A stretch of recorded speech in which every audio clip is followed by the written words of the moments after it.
Hey, everybody, welcome back to We Watch Movie. I'm Mike. I'm Jay. Spread your cheeks. That's the sound it makes. I guess you guys missed it. So if you guys don't know this, on StreamYard, you can have a you can go in a different room and like make sure your camera settings are good and like your lighting's good before you go live. So I just clicked on a random one that's in there called Stu. It was like when the Stu Lives thing came out, and I was sitting there. I forgot I had my camera on, and I was sitting there like listening to music, just sitting here like this, and all of a sudden I look over and fucking Jay's staring back at me like on my computer screen. Yeah, I just came in too. Yeah, it's kind of like when you walk in on someone taking a dump and you just kind of get caught there and you're looking at each other and you're like, I don't know what to do. Should you close the door? Yeah. So, I was like, this is my dressing room. It was like Seth Rogen is like, hey, you need a hand? Yeah, it was awkward as fuck. Because I already saw Mike could see me. So I couldn't just back out because I looked dumber then. I was just like, yeah, I was doing the same well, you did though. You left. I was like in the middle of a sentence. You're like, no, you're fine, bye. Well, because I gotta get out of here. No, I was gonna say I have to check one thing and I'll be right back. Oh, I didn't know you said that. I was like, I'll give you your moment. I thought you were gonna rub one out or something. No, I was like, I gotta put some fucking pants on. Oh shoot! Why? I said Friedrich pants on YouTube. Don't listen to what I just said. Don't pay attention to me. First 10 minutes, those are the rules. Everybody knows it. How the hell are you guys doing tonight? Huh? How's everyone in the chat? We weren't supposed to stream today, by the way. We were supposed to hang out today, but plans got dinged. Plans got all messed up, and we were like, well, we can stream tonight instead. And that's why we're here, gentlemen and gentlemen. Yeah, we're gonna do a recap of Daredevil at some point, but I guess I haven't watched was that the last episode on Tuesday? No, it's next week. Ah, I see. Yes. So they didn't show one this week at all. No, there was one this week. Oh, okay, I have to watch that. Dude, are you caught up on it? Oh no, I'm the last episode I watched was the bank episode. I don't remember that. I don't remember which one that was. The one I'm talking about is, well, I can't tell you. But dude, you didn't see the bank robbery? No, I did. No, okay, yeah, that's a whatever episode. That's not bad. It's the one after that one. Oh, okay. Did you already get introduced to Muse? Just the touch. Oh, okay. Just a little bit. The next episode gets good deep in there. Good. I'm excited about it. Good. Yeah, that bank robbery episode was kind of like one of those episodes in a series that just does its own thing. It doesn't really connect anything. Right when you're not expecting it. It was just like it was fine. It was okay. It was like the Diet Capri Sun of Heat. That's correct.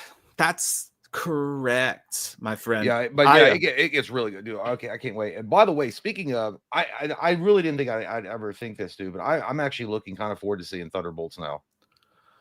Well, I mean, if you'll see it, I'll watch it. No, listen, I'm not saying it's not. I mean, it might suck. I mean, it might just be complete donkey poop. But I don't know. There might be a chance. There could be a chance. Actually, what they're doing with the Sentry kind of looks interesting to me. He is an interesting character. He really is. If they do him right, he'll speak like a dog all day long. But no, if they do him right, he'll be a really good addition to the MCU. And there was actually a post that came. A guy, by the way, take this with a grain of salt. It's a Redditor had a test screening of Thunderbolts and said everyone really enjoyed it. And he said that he believes that it's going to be well above the 90% range on the tomato meter from audience and critic score. He said, obviously, he could be wrong, but he said it is actually a completely different movie than what Marvel's been putting out for a long time. It's not the usual cape shit, is what he called it. I like that. Yeah. I like that idea. And again, well, by the way, where does that come from, do you think? What? Grain of salt. Like, what is that? Is that like tequila? Like, take it with some salt because it's rough going down? What does that saying come from? I don't know. I think maybe somebody told, they were like, don't walk on that path or you'll trip. And then they tripped, and it was like a grain of salt that made them trip or something. That's a really stupid reason. That's what happened on the Oregon Trail. That's where it comes from. The Oregon Trail. Oregon Trail's dope. It comes from the they re-released that last year or a year before. Oregon Trail on Xbox. Good time. Oh, it's on Xbox? Yeah, like they remade it. I might have to touch on that a little bit. Might have to get. His name is Joey, and I love him. Says smelling salts, Mike. Smelling salt. Those are good. He also said, like my sweater. I appreciate it. This is Goodwill. Katie found this at Goodwill. She's a big Goodwiller. She likes to go in there and buy shit and and put it on put it on eBay or like collect weird vintage jars. I don't know. It's a weird thing. My house has no space in it anymore. JT Customs is saying, "Hey Jay, the episode with Punisher and Daredevil was a week ago. You can say it." I know that. I think that he's talking about the bank robbery though. That was after he's already seen the Punisher. That was the best episode I've seen so far. Is the introduction of him, which that's not a spoiler. Everyone knew he was going to be in there. But no, Jibbatali.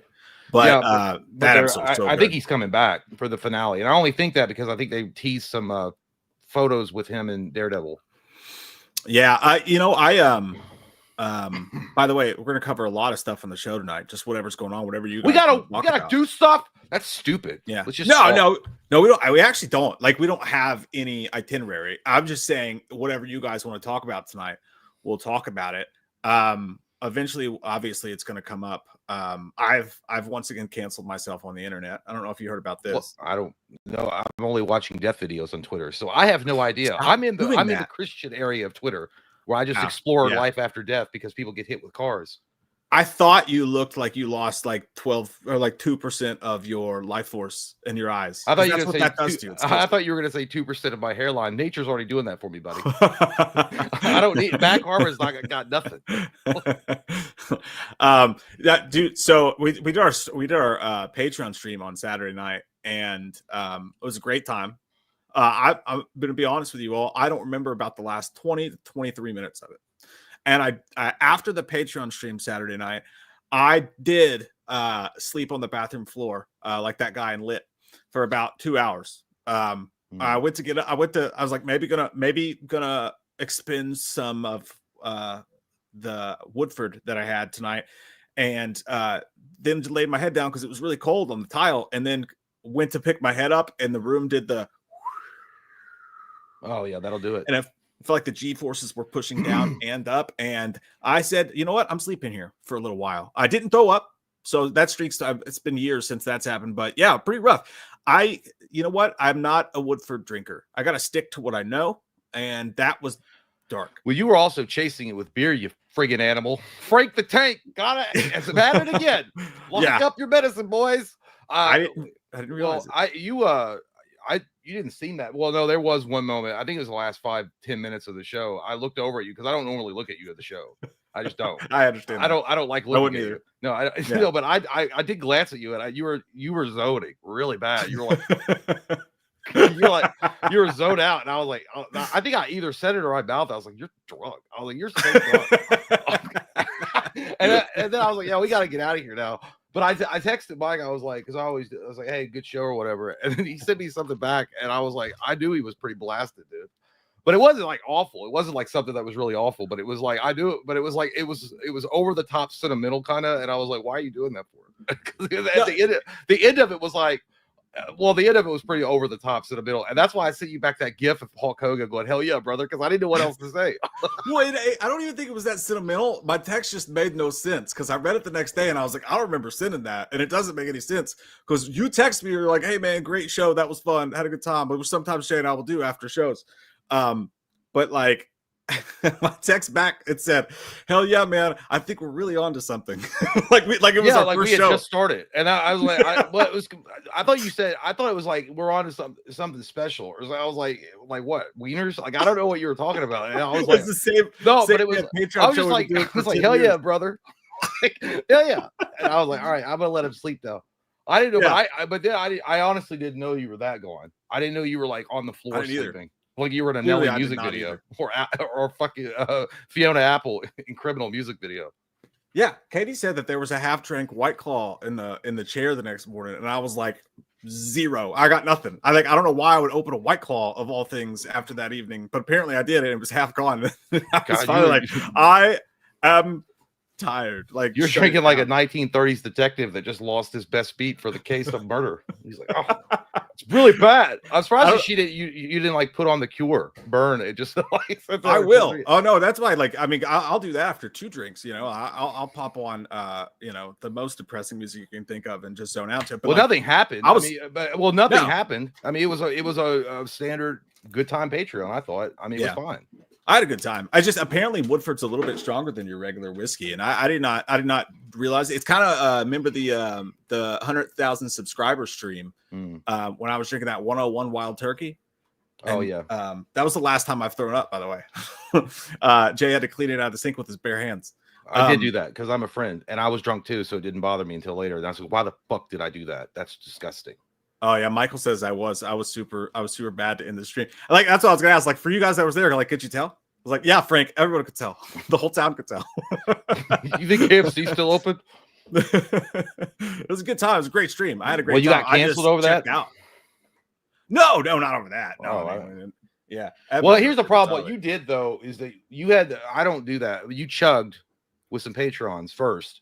Yeah, and then you were already sipping on the Woodford before you did that, and then you chugged that beer, and then you went into the stream, and I thought you were just drinking water, but then or something, and then I saw it, and I was like, oh, he's on that juice, he on that sauce, and then you were taking a beer and chasing it while you were drinking the whiskey. I was like, that's gonna get you.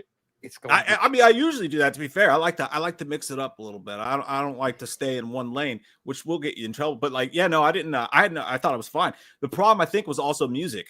I have a hard time controlling myself when I'm listening to fun music, and where we had music going the whole night, and I was just in my thing. Like sometimes I'm like, I literally don't care about life anymore. I'm just gonna party until I die. And then like that, not literally, obviously, but like that'll get me in trouble. I got to be careful when it comes to being able to listen to music and have adult beverages at the same time. And it got me on Robin's saying Mike was hammered as fuck near the end. He stayed for an extra few minutes once Jay. Oh my god, I forgot about that. Oh my god, Jesus! You were just like looking at the camera. I was like, oh, I guess I gotta go now. I don't remember what I was talking about. I vaguely remember that though. Holy hell! Yeah. Well, it wasn't. I mean, everybody. I just sit there staring at the camera for like 5 minutes. I forgot how do you leave studio. I don't know how to leave studio. I don't want to leave you guys. I'm gonna stay there with you. I'm gonna stay there with you. I want to stay forever. Michael said you were being appreciative and loving. That makes sense. Yeah. I'm not an angry drinker. You know what I mean? You gave a heartfelt speech. Yeah. Vote for Goldie Wilson. that does happen sometime. No, yeah, but I'm glad that I lived, and it's okay. I wasn't that bad the next day, but I knew I should be. So like when I woke up, I literally sat here, dude. I told Katie, I was like, I don't feel bad, but I know something's wrong. I know it's coming. Dude, I deserve. The worst thing that's happened is like when you think you might have really screwed up, and you don't, because if you don't remember anything, and then you go through that panic attack, you're like, what the fuck did I do? Mm-hmm. And then you're like trying to remember everything, and then you try to send out those supportive texts, like I did. I've done it. I do it to Mike all the time, or not all the time, but if I go out and I'm like, I got real messed up, and I do something, or I think I did something dumb, I'll test the waters at first. I'll be like, hey man, so did I leave my keys in your car? Just so I can get a response back. That's entrapment, brother. That's entrapment. No, because if he doesn't, and then I'll call and I'll be like, it's serious though, bro. Like if I left my keys in your car, I can't get in my house or my apartment. And I mean, obviously I'm in my apartment, but it doesn't matter. But then I test the waters to see how it is. So if he doesn't answer, or if he was like, what the fuck you want, dude? You know what you did? I'm like, all right, well, obviously it was bad. So I mean, you could a simple like, hey man, I'll talk to you about it later would have been fine. But no, you always got to test the waters with people that you hung out with the night before. But yeah, that's the worst feeling. You get a little like panicky, and then you start thinking up the worst scenarios that could have possibly happened that you could have said or done. Yeah, and then it like it slowly comes to you throughout the day. Like at about 2 p.m., you're like, oh, I forgot about that part. Oh God. And then like 4 p.m. This is like an AA meeting, right? My wife's actually the worst though. Like she's actually the worst, because if I do anything stupid, I wake up and she's like staying on the corner of the bed, just waiting for me to wake up. And she's like, do you know what you fucking did? And it's not like an angry thing. It's like, I'm about to make fun of you and make you feel shame for all the stupid shit that you said to my boss at this work event. Oh yeah. It's bad. It's bad. But so you stay on for 10 minutes. Was it 10 minutes? Jesus Lord. That's probably what happened. Did anybody see me open the White Claw? You probably did if you're already drinking. Yeah, I probably thought, I'm going to watch some sports. Is the game still on? That's like 1 a.m. Hello, Ray. Not good. Sorry. There's a naked woman in my living room right now. What's his name? I told you to go back to your shanty. I was done with you earlier. No. So, no, the canceling thing. So, God, I hate. I've said I'm going to quit Twitter like 7 times, and I never do, because it's just the best place to get. They have them. Just get these from our cereal, and now I always have the freshest cereal. It's the best place to get the most updated news and the most updated talkie talk, but I really need to. I just put a clip of a video I did the other day. And it was just talking about the Jen Ortega thing. Jen Ortega did an interview, and she, when she wasn't going to be in Scream 7, solidified, like the Hollywood Reporter, major news people, right? Mhm. Were like, she's not doing it because of scheduling with Wednesday, official places. And I'm sure we've talked about this before. There's this faction of crazy people that all have either Jenna Ortega or Melissa Barrera or some other tween. They're not, you know what I mean? And like Queen? these, like tween. Oh, like yes, Queen Flay. Yeah, some other queen. that like like Gen X or whatever it's called. I don't know. Mhm. But like, their accounts are all the exact same. They all say like Free Palestine, Melissa forever. I'm gonna like literally like drink your bathwater and then murder you in your sleep because I love you so much. Type of accounts, and there's all there, and most of them are most likely bots. I think it's probably like 7 to 9 people, but like most of them are probably, there's like 1,000 because they're bots or whatever. But anyways, I made a video talking about it, and the point of the video was just kind of like, I'm kind of over the whole Jen Ortega Melissa Barrera thing. Like, I actually don't care, and it got me thinking, hey, like her character was never really that important to those 2 movies. Like, she was there, I said she was good in the movie. I said I like Jen Ortega. I said, just like I've said about Melissa Barrera, but I was like, when you think about it, her character didn't really, like, what did it really truly bring to the franchise? I mean, we could so easily drop it and move on. And it was more of a thoughtful thing. Like, let's talk about these movies. Let's think about it. Like, what do you think, side idea? But I put a clip of that on Twitter, which is a mistake. And I should have known better. But when I did that, fucking to the moon, man. Let's see here. I'm talking, and I'll show this to you so that you can see it with your own face. And this is what these people actually don't get. But I did learn something. I was talking to Katie about this, dude. I learned something about the internet. And I was like, that it always tells the truth? No, make people mad and your shit will go to the moon. Yeah. Honestly, like I was like, I'm gonna become the next like super God, what is one of those people? Ben Shapiro. Ben Shapiro guy, because I get it now. I mean, Jesus Christ, when you make people mad, it gets you popular. They pay attention. It's a dark path. Because I hate that shit. But like, here it is right here. Look at this, dude.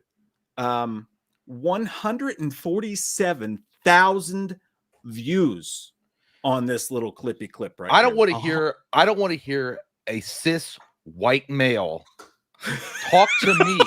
Talk to me, you fucking colonizer. Your words mean nothing. Just disgusting drip of shit from your lips. I don't even want to look at you. You deserve. Are you the bot account? Look at you wearing the red mag turd. You MAGA hat. You MAGA shit. Fuck you. It was you. It was you, wasn't it? It was all Jay's accounts. That is literally the entirety of Twitter right now. It doesn't matter if you have a different opinion of theirs. Then you are you literally suckled on the teat of Hitler. Did you not know that? Yeah. If you disagree, you suckled on the teat of Hitler. Yeah, no, literally. I've been like, hey, people should really stop attacking people's personal property. That's not cool. They could have bought one of those Teslas before the election. And it's like, you fucking Nazi. And I'm like, what? Yeah. And these people are more like, you fucking Zionists. And I'm like, dude, I don't even know what that word means. I actually am not involved in any of that shit at all. Talking about a movie, talking about a horror movie, the 7th injury in a horror franchise. Anyways, but yeah, dude, just crazy nutbags. Somebody did say, I guess I got spoiled. Somebody said Jay's behind the bots. I know, it was me all along. I should be Lex Luthor, not that pussy boy. That pussy boy. No, they said that somebody said you lived in your mom's basement and you were a loser. I was like, hey, what's wrong with that? Mom's basement's nice. She brings me meatloaf when I want it. Mom, meatloaf now.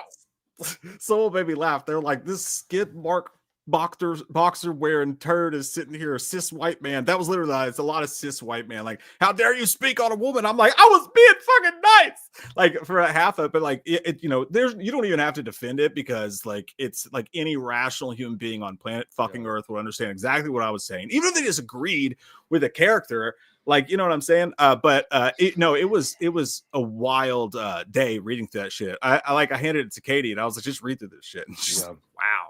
So all I do is I just heart people's little posts sometimes. And if I don't like them, I just move on. That's what I I do. can't, dude. I'm so baitable. Like you can bait me in a fight so easy. Like I really can't. Like the obvious answer is just don't pay attention to it, move on. And I can't. I can't do it. I'm like, well, you know what? Here's my rap battle song I wrote for you, stranger I don't know on the internet. Like I cannot fucking help myself, and it gets me in these situations. I'd be the same way. That's why I don't engage. Well, I don't even touch the our social media thing because I would never get out of it.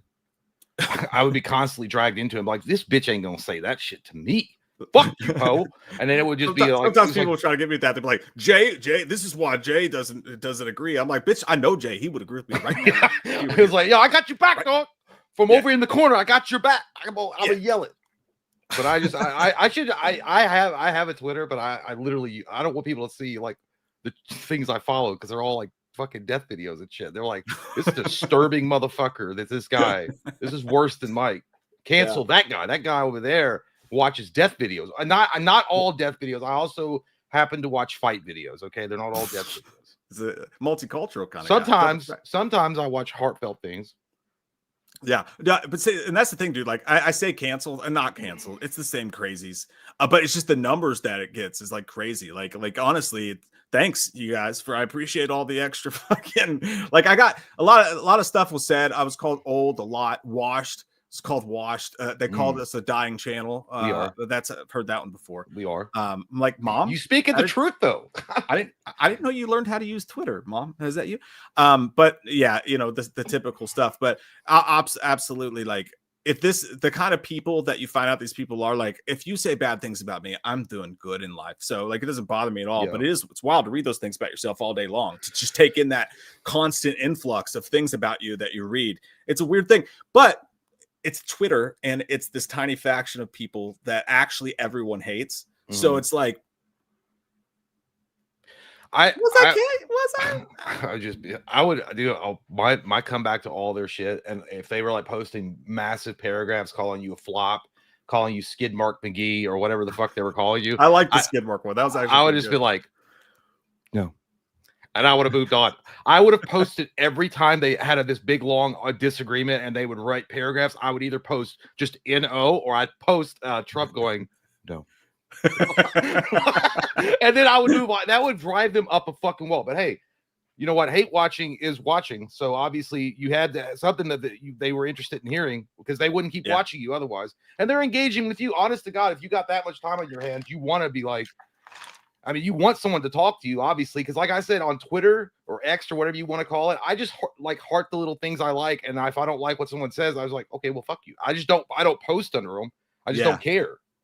Yeah, I can find a sick enjoyment out of it. Honestly, I can. Like at some point you get to a place where you're like, okay, like, okay. It's accent, right? Goddamn you, it's Buttercup.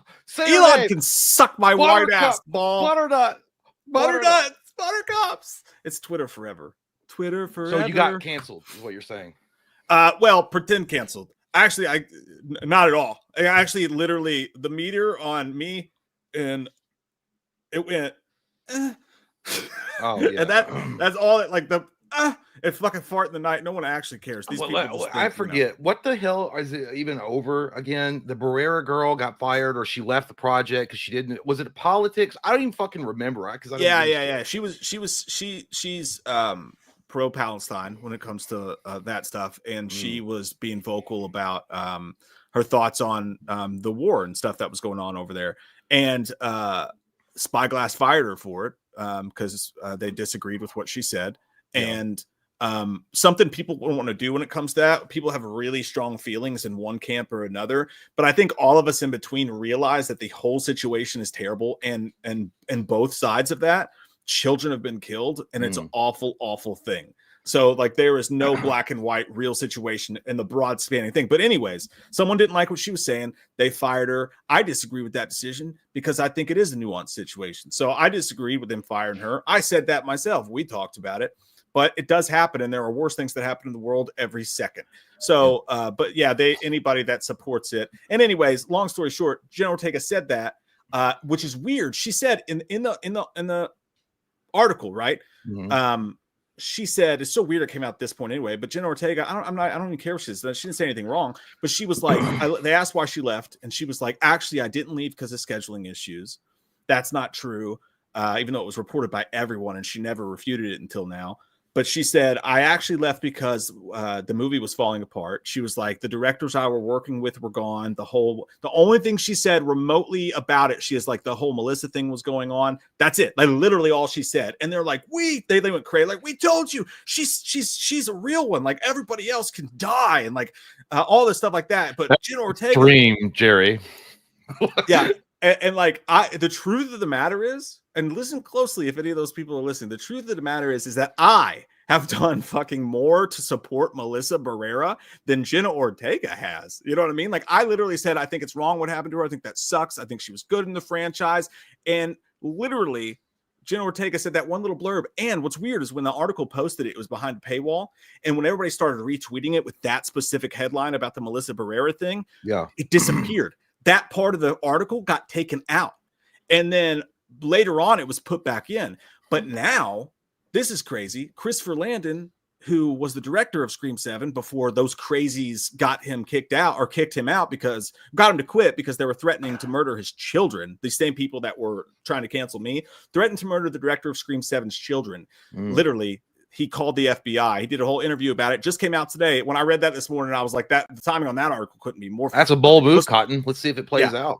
Oh man, all the noise I was getting yesterday just went died the second that, because this morning he did an article because his movie's drop is coming out on Friday, and he said he was like, no, like I left the franchise because I decided not to do the movie, even though it was my dream. He's part of the reason that the company bought the Scream script, because he held, like, all the way back then, it was his dream movie, and he felt forced to leave it because these same people that were retweeting me and saying all this horrible shit about me and my kids, by the way, about me as a dad, had contacted him and said that they were not only going to kill him and his family, but that they were going to find his children and murder his children. And he called the FBI. The FBI had to make sure they weren't credible threats, the whole thing.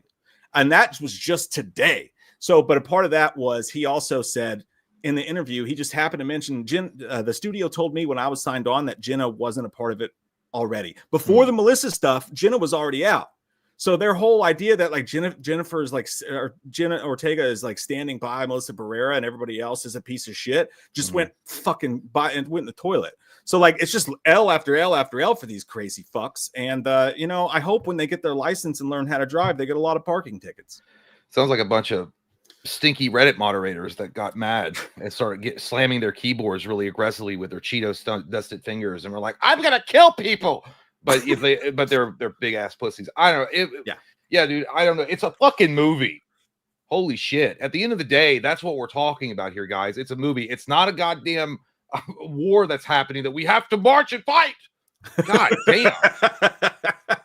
God, fucking idiots. I know.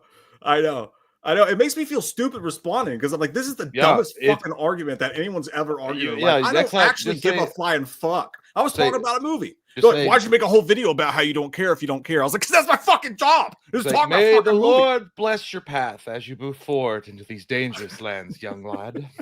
Yeah, it's fucking crazy shit, dude. I don't know. I'm glad I'm not into it. We should get Michelle Barrera. Is that her name? Michelle Barrera? It's Melissa, you sick fuck, you Zionist fuck. Yeah, it's Melissa. Yeah, that's what it is. I loved it. God, what? IDF. No, let's just get her on here and have her talk. Typical white male getting women's names wrong. Yeah, that's what it is. Because I don't care. I don't care. This dog, after we're done, I'm going to skin it and eat it. You know why? Because it's not white. Wow. Please don't take that out of context. Wow. No, we should get her on here and let her talk. That'd be funny. Who? Melissa. Oh yeah. I'm a fan. I'm a fan. It has gotten to the point, by the way, that I do think that the correct thing to do, now that this story is out there about Christopher Landon getting death threats to his children, right? I think that they should come out and be like, hey, you guys need to stop this. Because like you're doing this in our name and it's actually embarrassing as shit. And like, we don't want to be like tied to that. Like, I think a quick statement of like, hey, stop it would be good. You know, I think they should do that. Yeah. I might lose a little respect if they don't, honestly. I'm not going to get into the whole thing about whether or not somebody should go out while you're promoting a movie and declare your politics, especially with the way the world is right now. I'm not going to get into all that, but personally, I will say at the end of the day, it's not that much to get like that worked up over. I mean, you need to go outside and touch some fucking grass, like smell a wiener, smell a vagina or something. I don't know. Like go jack off on some Hustler magazines or get that rage out. Get the rage out, Mike. You're pent up with too much ejaculate. It's hopeless. I mean, these people, when you click on their accounts and look at them, it's always the same thing. There's a watermelon icon, and like I said, there's the whatever. And I don't even think these people knew what the war was before Melissa Barrera talked about it. And then they're like, "That's the thing. That's the thing. I'm starting I'm dedicating my whole life to this thing I don't know shit about." A lot of these people repeat shit. They won't even be able to point to you on a map where fucking Israel is, where the Ukraine is, where a lot of these things that they protest and scream about, they don't even know where the fuck they are. Yeah, it's like Brick. Either. It's like Brick from Anchorman. Why is everybody yelling? They just yell because everyone else is yelling. They don't know what the fuck they're yelling about, but it's fun for them. So okay, get it out. But at the end of the day, it's a movie. Holy shit! And now you're we just talking about movies, man. And like no, when you click on them, dude, they're all nutcases. Like when you look through the feed, it's like picture after picture after picture after picture. One of them was doing like day 7 of posting that Jenna Ortega needs to do this musical. Day 8 of posting that Jenna Ortega needs to do this musical. Like fucking just like pictures of these people, and they're always like, they always say the same shit. They're like, iconic. Fucking like every time someone farts, it's like iconic. Madonna. Like, yeah. Vogue. The map says we're fucked. Yeah, it does. Nobody. That's what it says. Nobody tell me. Nobody. I don't want to read that, Daniel. I fucking love that, but I don't want to read that. I'm recording the Luka game. It's Luka revenge game night. Luka's playing against the Mavericks in the Mavericks building. Hey, I'm recording it. Don't tell me what's going on. That's exactly it, Mad. The people don't do any research into the war. They just see their favorite celebrities talk about it and pick sides. That's exactly it. They're like, they say bad. I say bad. You say bad. We say bad. Everyone go cheer in the streets. Yay, yay, yay, yay, yay. That's what they do. Like, no big deal, Daniel. I'm not that worried about it. Zombies. You're right. Yeah, they don't do any research. But either way, it doesn't matter. It's not even about a political discussion. It's just literally about a movie that people, after they take it so far that they're going to threaten a guy's kids, is insane. I hope they get caught. I hope they get caught and they get punished, because that shit should have no place at all anywhere. I know it's online and people are like, don't be a pussy, but literally you're threatening someone IRL.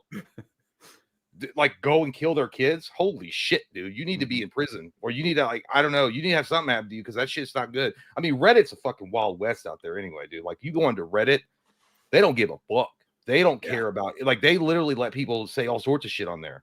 But then again, I mean, the hammer is coming down, because they are going to stop that shit, like that, like threatening shit online.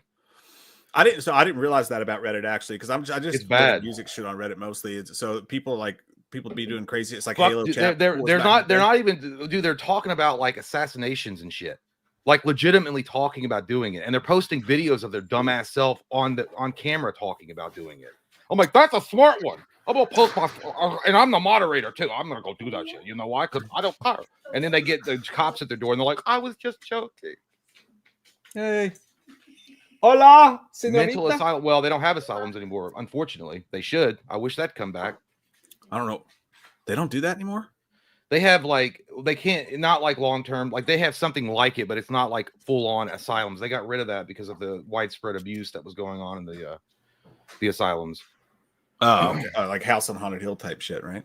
Well, yeah, but they were just mainly mistreating patients, not giving a shit. Like that's, I mean, I think the one that broke that open was the Geraldo Rivera one. I think that was, I could be wrong, but there was that whole news report that came out in the 80s where he was like showing the condition of these patients. It was really bad.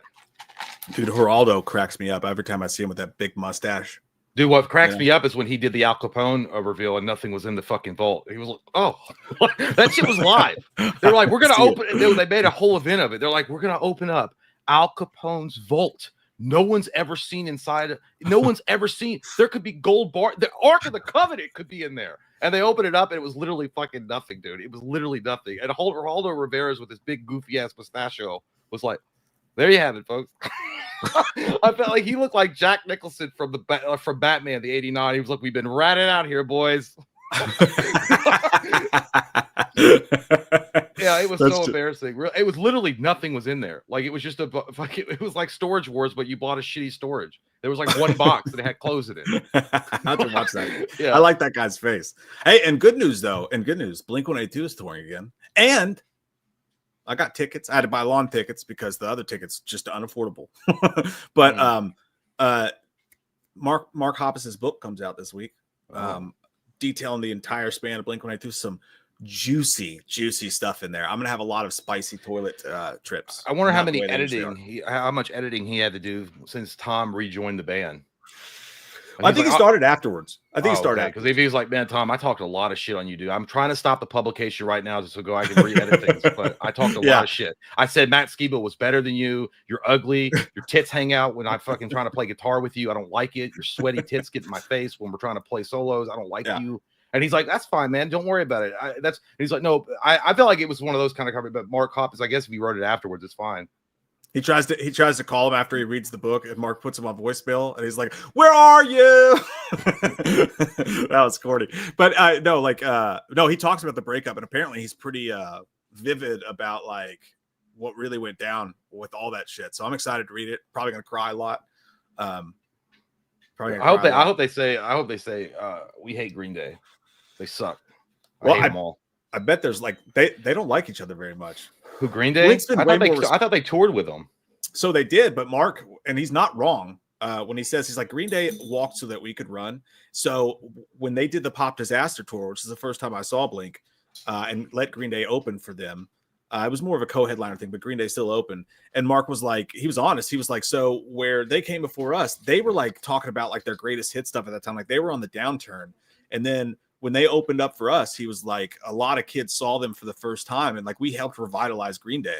And he's not wrong, but Green Day. It's weird that they said disrespect for Blink. Well, they said Green Day. I thought NoFX was the one that came before Blink-182 and even Green Day. I don't actually know. I'm pretty sure Green Day came first. NoFX has always been. They're a little more straightforward punk than pop punk, so it doesn't really. Jason's laughter says there's talks of Green Day in it. Oh, I'm sure. Yeah, no, I expect there to be for sure because they ran in the same circles. They did a bunch of tours together and stuff. Greg says he's hyped for Mission Impossible Final Reckoning. When's that coming out? Couple months. I gotta catch up. I'm behind. I've only seen up to Mission Impossible 3. Yeah, I know. It's gonna be an adventure. It fucking upsets me. Like, I need you to watch Fallout with all my heart. If you don't watch any of those movies, just watch Fallout. Well, I have to watch them all. I can't watch I can't skip because you would be a little confused. You could watch Fallout as a standalone movie, but it would help to watch Rogue Nation and shit first. And they're all good. They're all good in their own ways, man. I love them.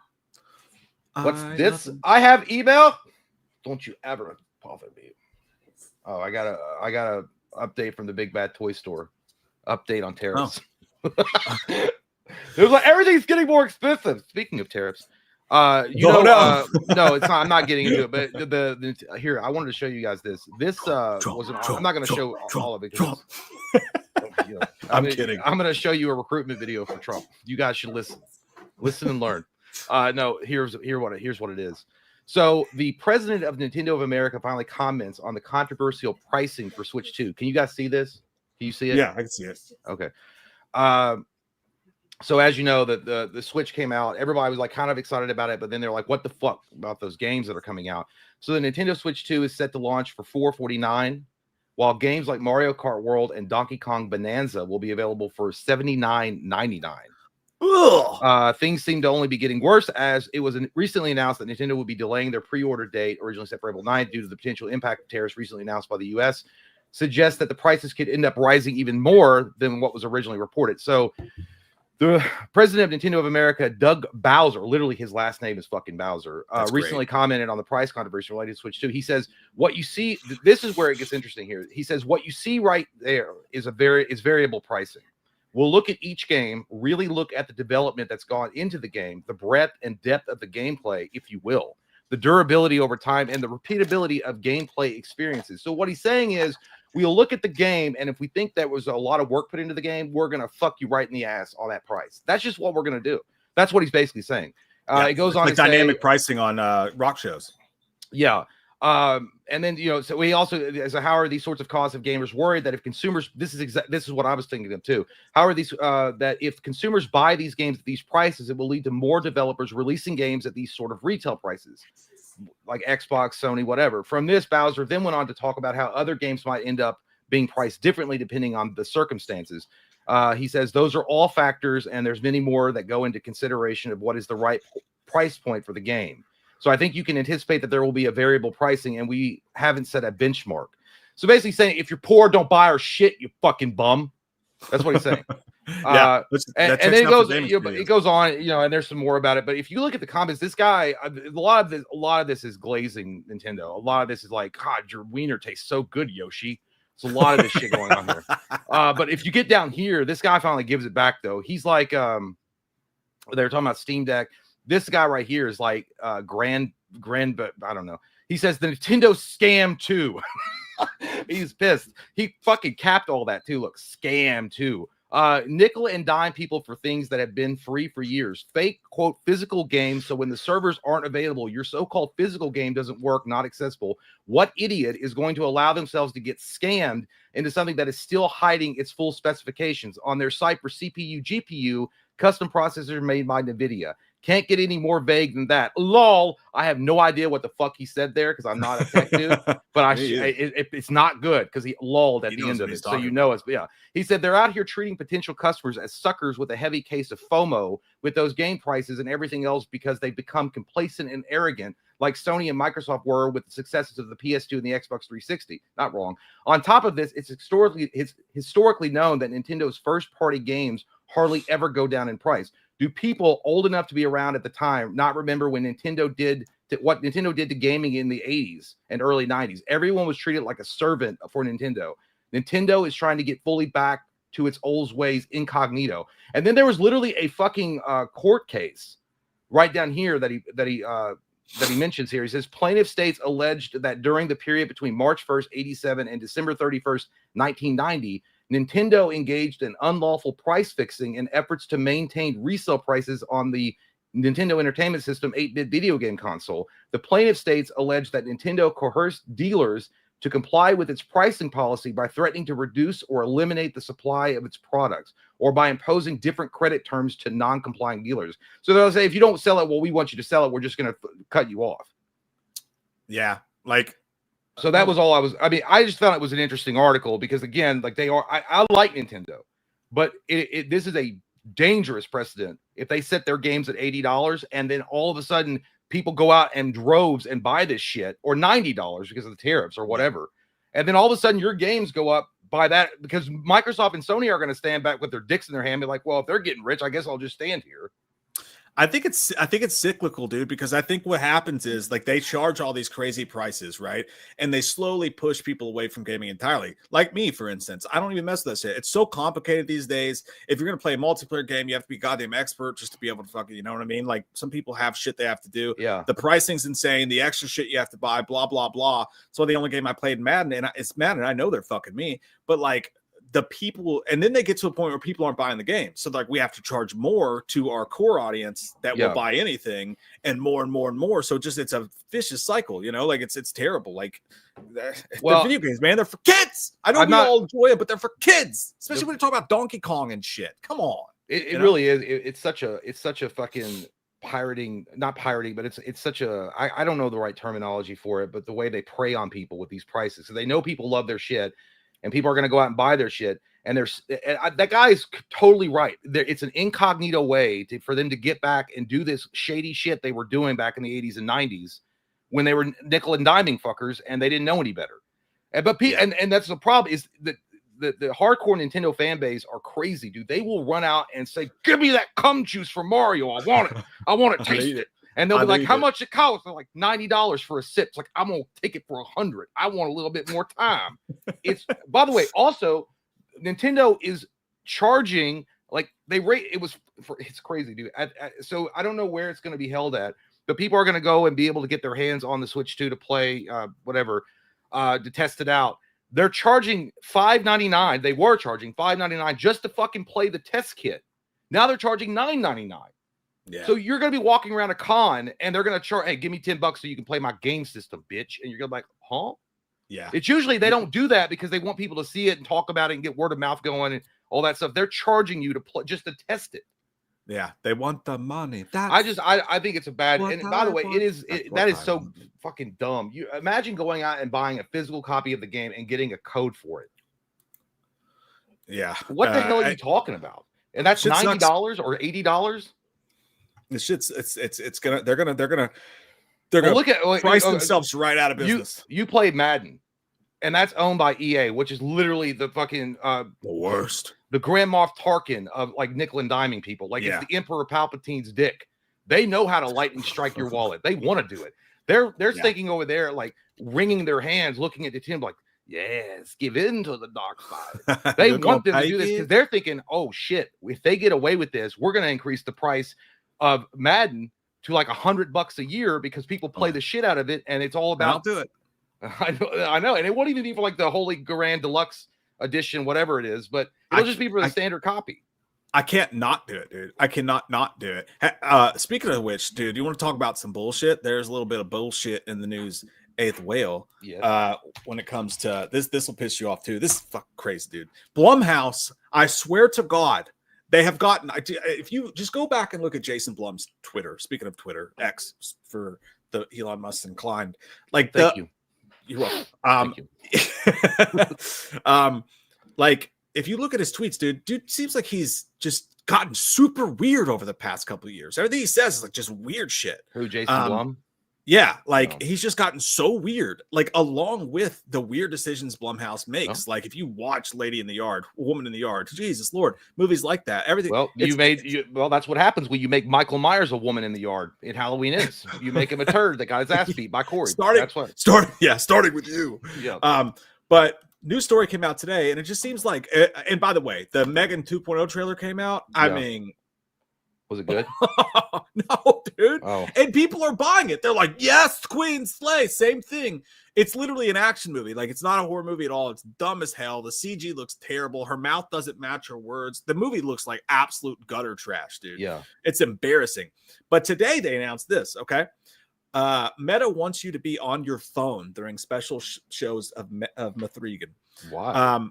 Now, when I read this, I thought they were talking about the new movie that's coming out. And I was like, we're doomed. We're fucked. We're all going to die. Yep. This is, to be fair, this is just a special release, but they're doing this to test it, to see, hey, our tweeny bop audience loves to be on their phone in the movie theater. Let's tap into that and get them into the movie theater. So that's what I think, at least. But yeah, Meta wants you to be on your phone during special showings of M3GAN. Horror entertainment specialist Blumhouse is running special screenings of its movie M3GAN, where audiences will be encouraged to use their smartphones. Flying in the face of all the warnings and announcements to not interrupt the experience for other viewers, Blumhouse is partnering with Meta to deliver special content during screenings of M3GAN.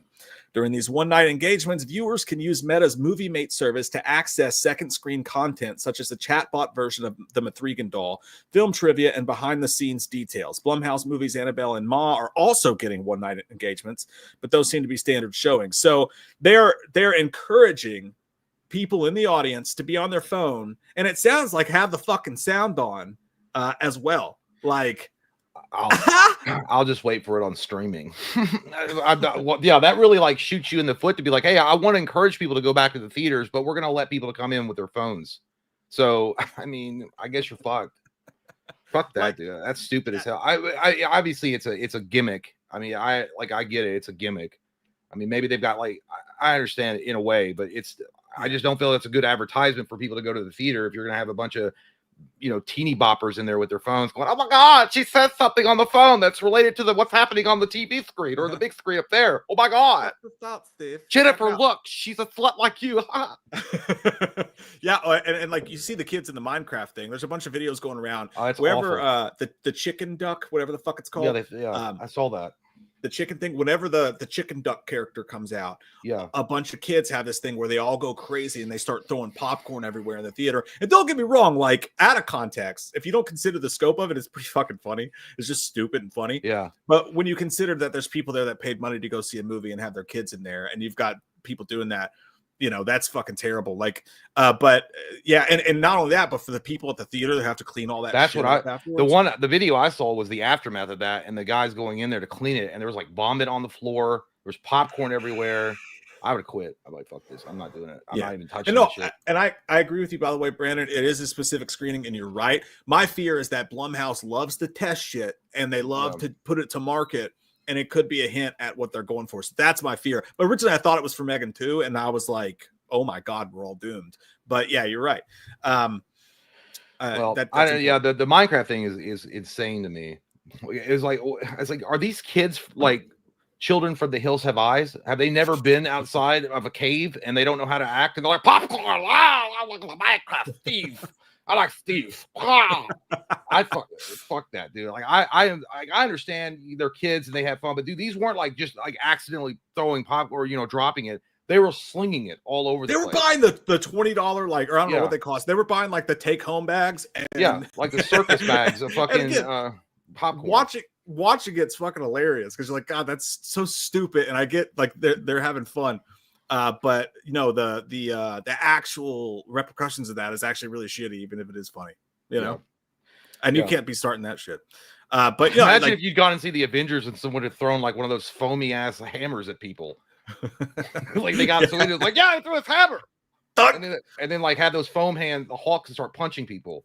I mean, I understand it's a little different, but it's like, God, it's a movie. But anyway, I don't know.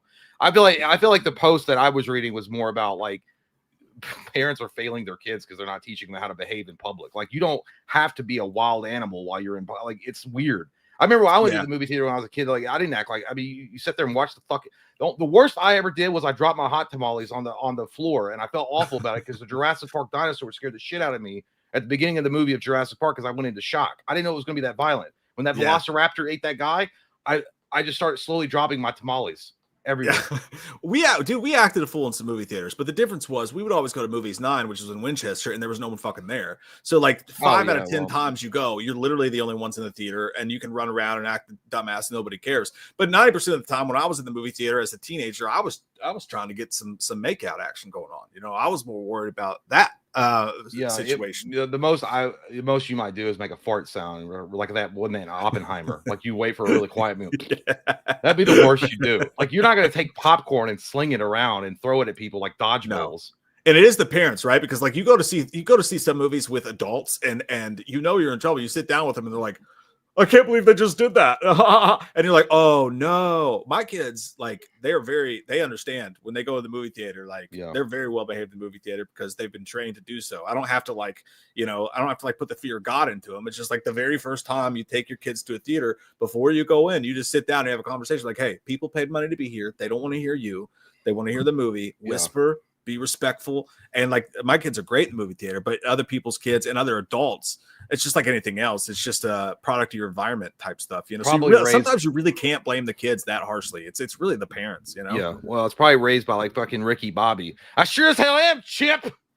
Chip, you gonna let your grandson or your son talk to me like that? I sure as hell am. David, I get it, but like you can have fun, but again, you know what? Here's the solution to that.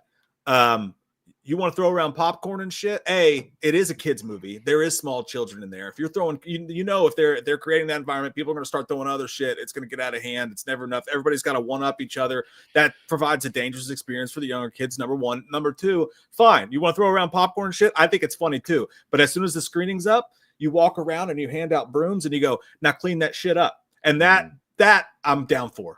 You know, or they could do separate screenings. Like, hey, this is a crazy teenager screening. We're going to let the kids have fun, throw popcorn, whatever. We're going to make them clean me up. But it's just, they do sing-alongs for kids movies, right? Like if they do Frozen, they'll have special presentations for the sing-alongs. That way the kids can sing their hearts out and it's a beautiful thing.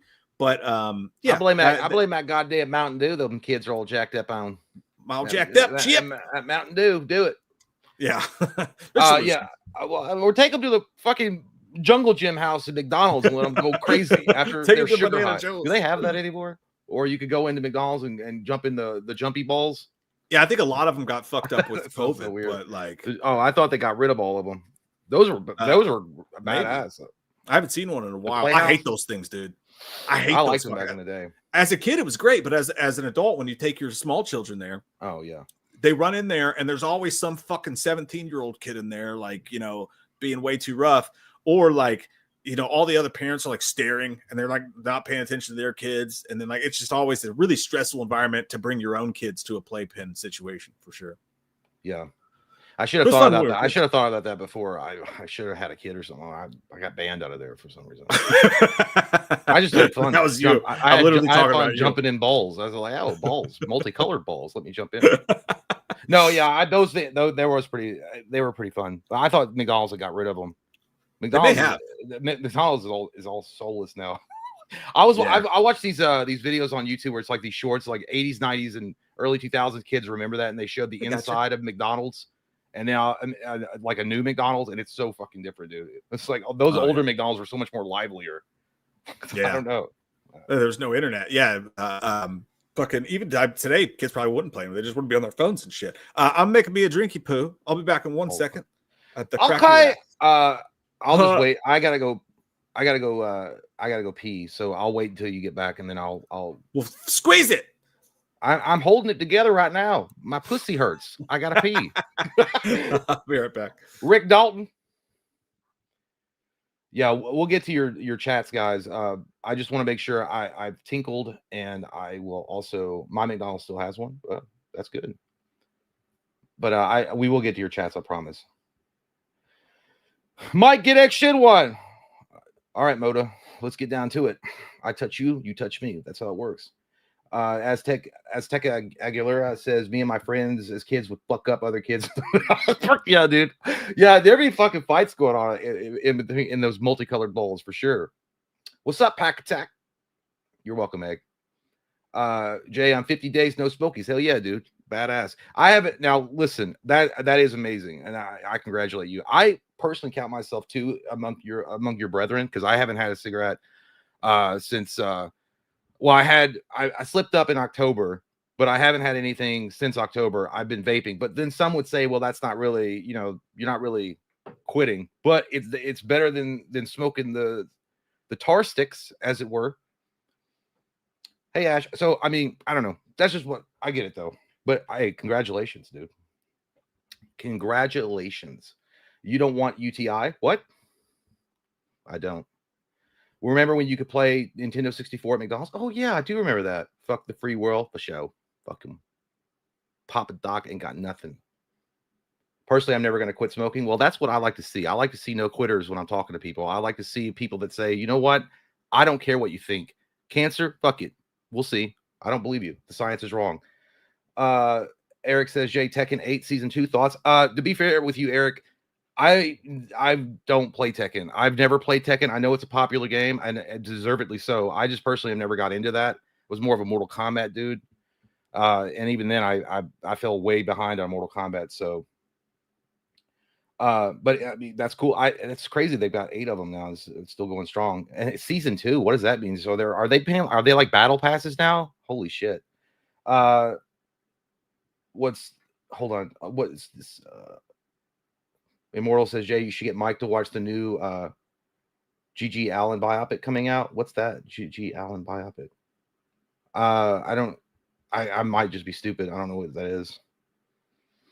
I'm not a quitter. That's right, Egg. That's what I like to hear. Tekken is just as good as Street Fighter. I've heard that. I know that there's a debate going on with that. Death is but a doorway, like Vigo says in Ghostbusters 2. Yes. Yes. Soul Calibur and Virtue Fighter were pretty good fighting games too. Yeah, I also remember Killer Instinct. Mom got me that for Christmas on N64, and I did like that a lot. But I always felt like it was a watered down Mortal Kombat, but it was fun. I had a good time with it. I remember that game. I thought that was just an arcade game though. Killer Instinct. No, I remember what you're talking about now. Yeah, hold on. It's great. Best arcade game ever. X-Men or Area 51. I didn't know who G.G. Allen was. I'm sorry. I literally just had to look it up. It's a music guy. Oh, good game, Allen. Everybody knows that. Not everybody. I didn't know it. Yeah. So, but there's a biopic coming out about him, and Immortal said you should watch it. About G.G. Allen? Yeah. I don't know what the fuck that is. I thought you did. No, I was kidding. You walk in here with your fancy pants and your little wiener hanging out, and you just really try to throw it down on me, huh? I'm a grower, not a shower. I'd like you to stay out of my personal affairs. I can't help it. It's the smallest thing I've ever seen. Turn down my volume. Is my volume loud? Oh, Mercurio's like, you're loud. Oh, fucking loud. He's probably talking to me. Well, you know what, Mercurio? I'll calm down. Does that sound good? Does that sound better? It's pretty low now.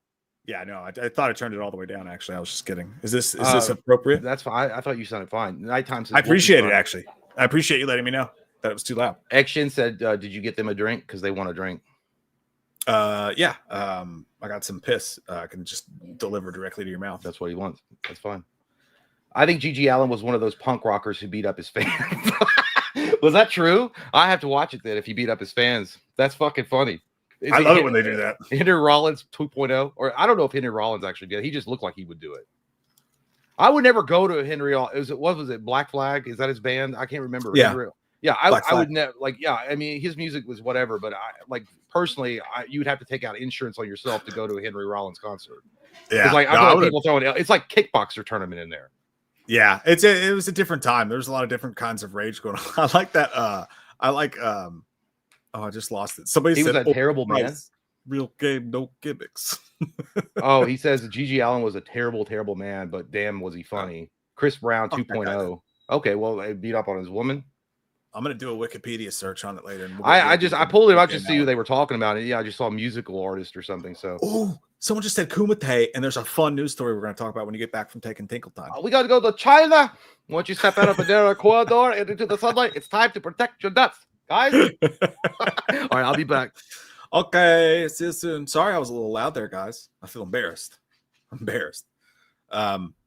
Kate tells me that I'm always loud when I'm on the phone in public spaces, and that makes sense. Because I hate phone calls. Like I will not talk to you on the phone. I won't. Dude, like business deals, and they're like, got time to hop on a quick call. I'm like, no, we will do this via text. Something about being on a telephone gives me massive anxiety. Is anybody else like that? Like, I literally hate doing it. You got these awkward sounds. You don't know when to talk. I can't see your mouth moving. We can't make, like, people talk about texting and how it's like, you say something and it gets taken the wrong way. I think phone calls are worse, because you can't see your face. A lot of times I get in trouble on X and Twitter and shit because, like, I was joking. Like, that was a joke. And now I'm a cis white asshole. Like, it's crazy, but I hate it. You're embarrassed? Don't be embarrassed, Tomo. It's okay. It's gonna be fun. I'm glad I'm not alone. I'm glad I'm not alone there because I hate it. I won't do it. My best friends will be like, "Hey, can we talk?" I'm like, "Actually, no. I think you're just gonna have to deal with that one alone if you can't put it into a text." That's not 100% true. It might be a little true. I don't want to ever talk on the phone. Sometimes Jay calls me and I'm like, I guess. I mean, if we can't talk about it on text, I'll have a conversation with you. It's not a phobia. It's a hate. It does stress me out. I get off the phone with someone and I put the phone down and I have to have like a couple minutes of like when you get out of a job interview. Like, even if it's someone I really don't give a shit what their opinion is of me, I just don't like it. I hate it. I really don't like it at all. And you got that awkward silence. And then the conversation goes on way too long. Like Andy Matichak, when she was on the show, didn't mind talking to her on the phone at all. She was lovely. But she called for like one thing, right? Just a quick question about one specific thing. And she's from the Midwest as well. So neither of us wanted to be rude. And we sat on the phone for an hour and 20 minutes, just like talking about random crap, which was fun. It was a great time. Don't get me wrong, but that is how it be though. You know what I mean? It's wild. Hey, just like that. I name dropped that. Like I was something fancy. How was it? It was good. I guess I'll drink these adult beverages myself since I bought them for us today and you didn't show up. I felt like Mel Gibson. I was going to bring some. I feel like Mel Gibson in Signs. It goes, "I'll have some of everyone's." Yeah. Did not know it was. I had an application. I didn't get like butthurt about it. I was like, I don't know. It was what it is, but I was like, yeah, I got all that shit. I was like, oh, we're gonna have a good time. We're gonna have some beers. We're gonna make some old school videos. And it's going to be great because it's going to be fun. And then I got a text at 7 o'clock this morning. I was like, hey, man, I fucked up. And I was like, well, there goes my plans. I guess I'll drink alone. Yeah, I felt normally I wouldn't feel bad because like we cancel each other all the time and shit. But like I actually did feel a little bad today when I canceled that just because I've been so difficult to schedule this week because like Ellie, my daughter's got all these dance recital things going on. And it's crazy. Like, how kids have like AAU baseball and shit. And there's like all these travel things. So that's how her dance stuff is. She's 9, so like she's really in it. But like this weekend we're gonna be out of state, So like trying to figure out my schedule has been hell lately. So I keep having to cancel and reschedule. Like actually we're doing this, and then I woke up this morning and on the way to school with the girls realized that I couldn't come today. So, but next week we're gonna do it next week, and that's all right. Save the beer. We'll drink. I was like, I guess I'll go it alone. Save the beers. What? by the way, guys, if you guys haven't noticed, there's been no droppage tonight. Do you see? Do you see? I feel like that guy. I feel like Sam Neill in Event Horizon. Do you see? I got the Ethernet plugged directly into that crack of my computer, so all stable. I even think we could throw in the old record if we wanted to, but we'll have to test that because we'll try that another. Yeah, we'll try that with like something else. But no, that's all. Yeah, like I wanted to do the Minecraft kid thing and start throwing popcorn around when you mentioned that. Like, there's no droppage. The internet's great. We are real people. See, this is my favorite dog. And can you guess why? He's a good one. Do you know why? You know why? You know what? I could say a lot, but I don't want to because I know where you're going with that joke, and I'm not gonna get. You're already deep in the hole, buddy. You're already deep in that cancel hole. You better watch it. So who's that? I just noticed his name. He said, that ether deep in it. Big puppet Musk. That actually sounds like something Musk would say on Twitter. Forceful. I love Ethernet. It's my favorite. When we go up on SpaceX, I have it plugged directly into my fingertip. I always feel the power of the internet. It's like, you guys come over here and I'll fucking eat your face. Look at these fucking teeth. Oh. Tomo says Jay fingered his computer. Easy, Tomo. I talked to it first. I didn't just go in like a nutball in a Minecraft movie theater. It wanted a good deep dickin'. That's all it needed. Nice Ethernet dickin'. Hey, Mike, how old's Thor? Fucking bitch. Oh yeah. That's why I didn't come. That's actually the true reason why I didn't come over there. I woke up and I was like, if he asked me how old my fucking dog is, one more I do it all the time. It's only after I started drinking a little bit though, and I forget. And then I forget. No, what happens is there's a lull in conversation because we've both been drinking. So I'm like, I don't want to like have this awkward moment where we're just sitting here in silence.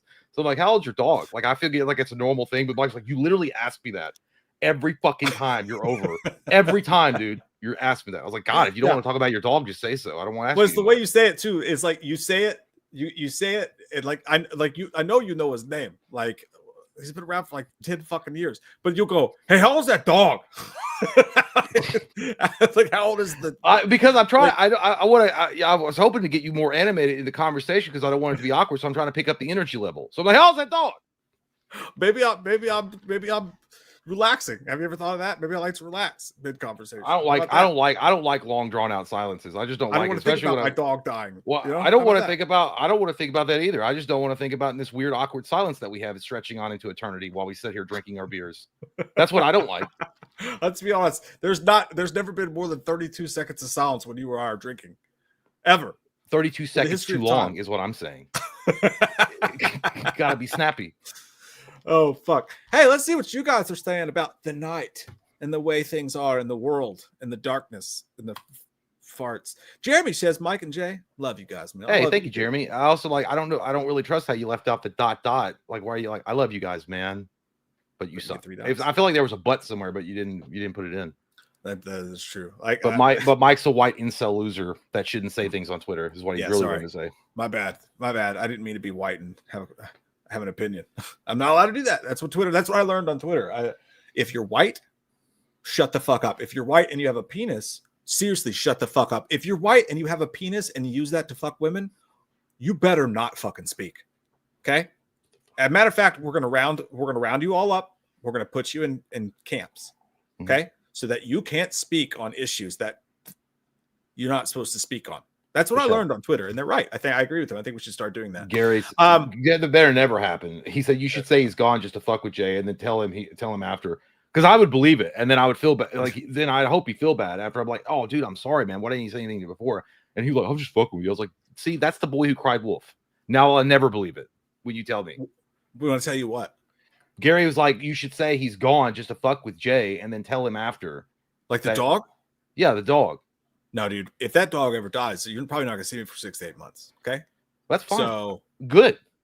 No, not like you specifically. I mean, why would you say that? Why would that be your response? Because good. I hope your dog dies and I hope you go away. I thought I was just that for you. Like, you won't see me for 6 months. Well, then fuck me, huh? I guess I'll just go and live my life.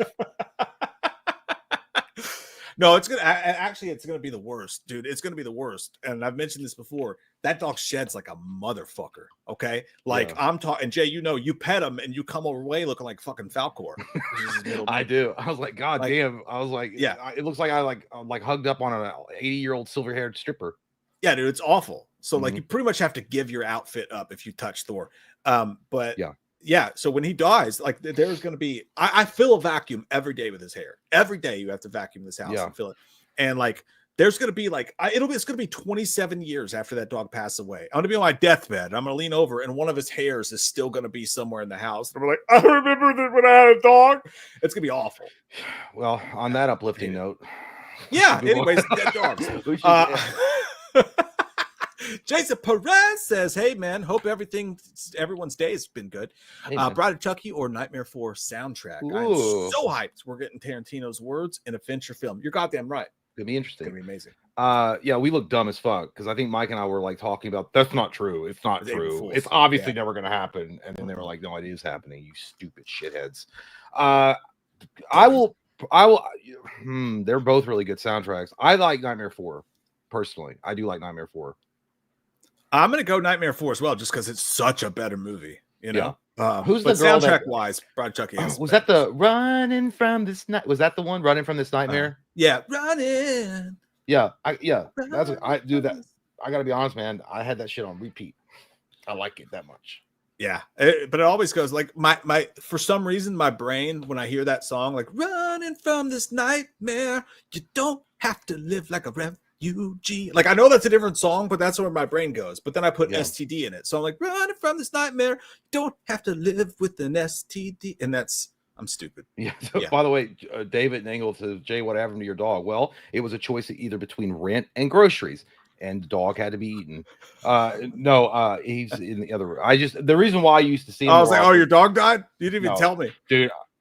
I literally, it's gonna be fucking Hiroshima when that dog goes. I mean, I'll miss him too. Like I love him, but April's never had a dog ever, and it's gonna be like the boy in the striped pajamas situations. And I'm gonna be like, hey man, I'm gonna have to take a week off just to comfort her. Like I don't even want. I'm not very good at comforting people. I don't know what to do. I usually make jokes that are really bad and the old timed and they're bad jokes. And I'm just sitting in the corner and be like, at least it wasn't a cat. Because it could have been, because they live, and they're like, what does that even mean? I was like, I don't know. I hate it anyway. Jay will come to Thor's funeral and be like, so we're just gonna be sad the whole time, or Oh, David, you're not wrong. He said Buster always seemed kind of slow. Like, dude, he's got a boxer. He's a boxer mix. And dude, the funniest thing I ever heard about someone describing a boxer in their face, they were like, boxers look at you like you owe them money and that you're going to ask for it at any time. Because they're like, I see no boxer in that dog. That's great. I didn't know he's a boxer. He's a boxer. He's a boxer Rhodesian mix. He's mostly Rhodesian though. That Rhodesian had some strong cum. I don't see a boxer in that dog at all. And I'm a boxer expert. I had boxers my whole life. Yeah, I grew. Yeah, I mean, I never had I never had a big dog like him. I've always had little dogs, but yeah, he's it's like your wiener. I know it's always. And now it's a big dog because of a weenie pump, Swedish weenie pump. That is. Joe Valentine said, "First live stream in a while. Nice to see you guys." Hey, Joe. Guys. Clearly, the A's supposed to be you. We are happy, Joe. We are very happy. Happy men that just enjoy looking at wieners on the internet. There's nothing wrong with that. No, that's entertainment. It's there. You're not going to look at it, compare yourself to it, heating it, wanting it, taking it. Dude, I swear, I've got I think that the person that lives above me. Yeah, I have that. Obviously, the person that lives above me is the fucking is the Rhino from Spider-Man. Like either that or he's got like Reeboks from cement. Like they're made out of cement. Like a RoboCop moved in. Yeah, dude, that's exactly. It sounds like RoboCop coming up and down the stairs, and at any moment, I think he's gonna like knock on the door. It's like, shut the fuck up! I'm screaming, or something. I don't know. If he's got heavy footsteps, hopefully he's just fat and you can take him. No, just kick him in the knee. If it's the guy I'm thinking of, like, no fucking way, dude. If that guy gets going, his forward momentum will crush like the land in front of him. It will be over. Earthquake. Like I hope to see him like open the door with a spaghetti stain on his wife beater, but like, just shut the fuck up. I was like, yep. I was like, yo, you know what? Streams? I'm like, sure, sir, I will. And I'm sorry about that. And as soon as I close the door and I double blow, it's like, you fat fucking piece of shit. Why don't you go suck that spaghetti more? Would he hear? I'll be quiet. But would he leave? I'll be talking. I'll say it behind a closed door. And then if he says anything else, like, break it. Because I bet you can't. Yeah, you're like, thank you, sir. I apologize, sir. And then when he leaves, you'll tell April, you'll be like, if he said one more fucking word. Like I would have done something, but I'm afraid I'd black out. I was afraid I'd black out, and I wouldn't stop. I'd probably kill him. It's still waters run deep. I'd have thought it. whenever you hear somebody say that, you know they're full of shit. Well, I will say Whenever they personally, like, though, I would have done something, but like I don't once I like, lose control. I will say I wouldn't fuck with a dude at a bar like that was like if somebody was like raging at them and they were just like not doing it. I don't know. Look, those guys that get quiet and don't do anything and they're just kind of like, you need to stop, man. That gets you a little nervous because you're like, So even if your drunk brain was trying to fuck with them, you're like, I should step back and reevaluate this situation because this guy might actually know how to fight and fuck me up real bad. Yeah, no, that's true. That's not. If someone's small, you watch out. If someone's being like super loud and whatever, like I like to use crazy eyes. Like I like to like be like, like you look like you're fucking like, and they're like, oh shit, this dude might be crazy. I don't even know. Like that's got me out of several. I've not been in like an actual fight, and like I don't remember how. I don't even know what I'm like. You better stop running your cocksucker, you dirty. Your breath stinks. That's what I think. Yeah, but here's the trick to it though. Like you always want to pick a fight with someone bigger than you. Well, that's how it works in prison. Then you'd be like, I did good though. Like I did good, right? Like because he was twice my size. So like it's a win-win situation. You fight someone smaller than you, you run into a Pacquiao situation, you get your shit rocked, you're never coming back from that. Yeah. Ever. No. What the fuck were we talking about? It's good to see you too, Joe. Hey, it's Joe. Good to see you too. Michael Parton. These tariffs are so insane. They're planning on banning massive budget movies in China, and these movies definitely need that extra cash from overseas. I saw a thing on that, but I also saw another guy that said that that's all conjecture. Like that the place that actually came from was a source that doesn't actually know what the fuck they're talking about. And hopefully, but you know what? If something like that gets movie studios to go, hey, maybe we don't need to spend $250 million on a Minecraft movie or whatever. Like we could actually like tone shit down. Imagine if that actually got people to start doing practical effects again instead of paying CG. It could be the best thing for movies. I'm just trying to be optimistic. Yeah. I mean, I don't know. Yeah, I think we'll be fine. I mean, obviously China is a huge market and a lot of studios are going to hurt from not having access to that market. But dude, also China, dude, these are the fuckers that like don't like black people. So Disney made that Star Wars poster. No, it's like, I mean, not all of them, but generally speaking, like they made the Star Wars poster. Dude, this is like known fact. They made the Star Wars poster for The Force Awakens with a Finn on it, smaller, because they don't like black folk. Yeah. Not all of them. Obviously, not every single Chinese person in China is racist. Single one of them is what I heard. But I mean, I talked to them actually. They do, and then that's why they were calling out Disney on their hypocrisy and their bullshit. They're like, you guys are virtue signals all the time, but you guys won't stand up to the Chinese market. Yeah, not it's crazy. Hopefully they figure that shit out. Hopefully we get it worked out. JT says, "The China hate skeletons." Probably. I don't know. Mota, good to see you, buddy. I like that his picture changes constantly, like all fucking time. It's always different. I love sometimes Mota. It's a lady, sometimes it's a man. Probably the same person every time. Mota's got he got like a Rey Mysterio type of thing on. I like the way you switch it up. The stream is up, my pants are down. Let's have a good night. Let's do that. Let's have a good fucking night. In the name of Mota. Hello, Mota. We're back. Whatever. We don't care. We like everyone. Courtney Reed says, I missed the Saturday stream and wanted to eat a cactus.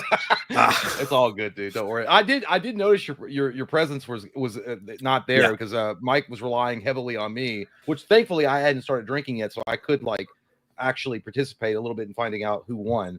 Oh, and the beer chug? Yeah, the beer chug. But yeah, your presence was missed. Yeah, it was funny because so we did the beer chug Saturday for the Patreon stream before the stream. Because like people get sick of watching it, like so it's like but people still want to do it, so let's do it before and I think it turned out good. It was fun. Maybe not for me at the end of the night, but yeah, we did miss you, buddy. But if you want to, I could rub my dick in some broken glass, and you can have that for lunch. That sounds like a deal. Could be good. Could be fun for everyone. Sid Roth says, y'all think we will ever see All American Massacre? I know Mike doesn't like Chop Top, but Buckethead as Leatherface sounds awesome. I don't like Chop Top. I think that's like the most overrated, annoying fucking character in all of horror. I'm sorry. I understand why TCM2 is like why people like it, but personally, I feel like you had such a classic cult hit with TCM1, and you actually leaned into the horror when they went in the direction they did with TCM2.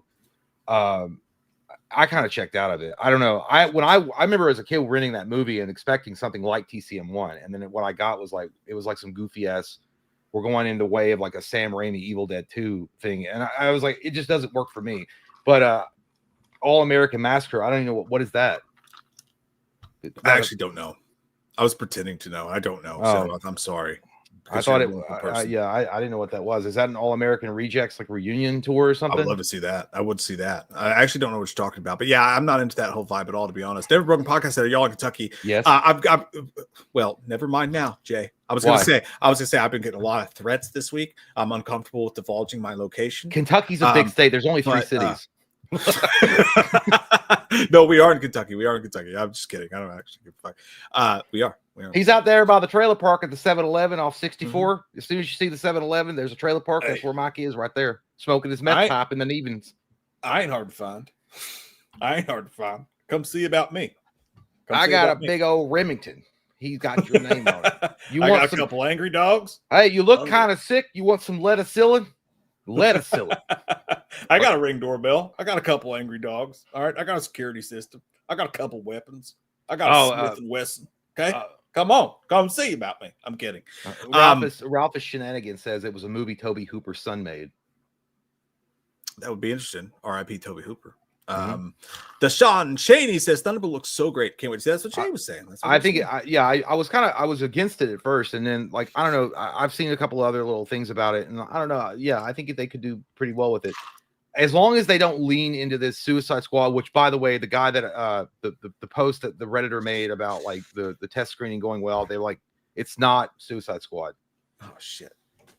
Thank Christ on the cross that it was not my internet. I saw his face freeze up, and I'm like, yep, there we go.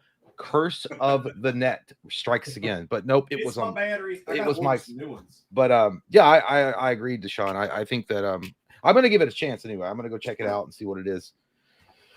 Because I do like the Sentry. The Sentry is a very, very interesting character, and again, if they execute the character right, it could prove very much a cool addition to the MCU. And he's not going to be a one-off villain either. Like the Sentry is not that way. Look at that asshole. God, that butt just stinks to high heaven. Just old ass juice and Chuli's gum. Tomo says, which Suicide Squad? I think that they were talking about the one with Will Smith. What will be some kind of Suicide Squad? Corny. I think that's what they were. The Thunderbolts that people were comparing it was the Will Smith Suicide Squad, and then but the guy on Reddit did say that the interpersonal relationships are very much like Guardians of the Galaxy. I could, which is fine. Again, I mean, but he did say it, and you want to review it, I'll do it with you. Well, I mean that's fine. I mean that's cool. I mean I could here's what I'll do. If I do a solo live stream, I'll do it for 20 minutes or 10 minutes, and it'll just be me talking about the movie. I don't look at chat. It's actually even better. I won't do that. I like that idea better. I get nervous. I don't want to talk to you when it's just me. I'm sorry. It's just me. I don't want to talk to you. I'm sorry. Not kidding. Man, I will. These fucking people would love a Jay solo stream. No, I would like it too. No, because it'd be good. You should do it. No, because I get too involved. Like what I do is I have a tendency, like I'll look at chat, but I have a tendency to look away because I have to collect my thoughts, and the chat's distracting. So I try to look away, and then I look like I'm pondering deep thoughts of the universe, and I look stupid. I look like Elon Musk at that dinner table where he's like holding the forks and shit and the knives. Like, did you see that? By the way, did you see that where Elon? Well, no, did you see Elon? Dude, it is what it be. I mean, I'd be bored as fuck too. But he was sitting at that dinner conference like 2 weeks ago with Trump literally 5 feet from him, talking like real big business, whatever, to this higher up.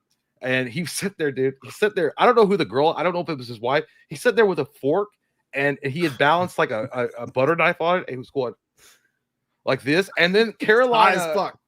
I don't know. The Carolina Levy, the White House press secretary or whatever, came over to talk to him, and then he had stacked more shit, and he was like, "Oh, like, he was showing that." Dude, it's the funniest shit I've ever seen. That's anyway. That's what I look like, dude. if I would do a solo stream. I'd be like, hell, fucking tell me, dude. Clinton says he was doing physics. Well, I know he probably was. I'm just saying, like, it looked funny in the moment the way they took the picture. Tell me though, like, honest to God. Fucking tell me that RoboCop in the TV series doesn't look like Elon Musk. Like, that's a tiny picture. I'm trying to find one. Well, he's haunting. The no eyebrows make him look like that just Jenna don't. Ortega. I think Jenna Ortega's cute, dude. Peter Wilson. If you guys have ever seen the RoboCop TV series, dude, I think she is too. No, but where is the? Like, I'm trying to find a picture of RoboCop in the TV series that's like locked on him. Dude, it's exactly Elon Musk. Like, it's dead on. Well, I don't want to. Look, we're just playing around, guys. Like, I don't really have any hatred for Elon. I don't give a shit one way or the other. But someone say maybe he's born with it. Maybe it's ketamine. I know. I know he does do ketamine. I know that.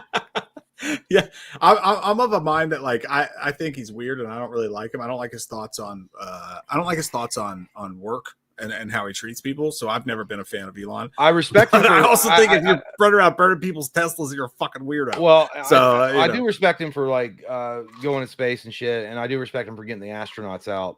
Like, he did that. That's like, I do respect him for that. Like, I mean, people like want to hate on him. I understand if you don't like him for whatever reason, but the fact that he did do that.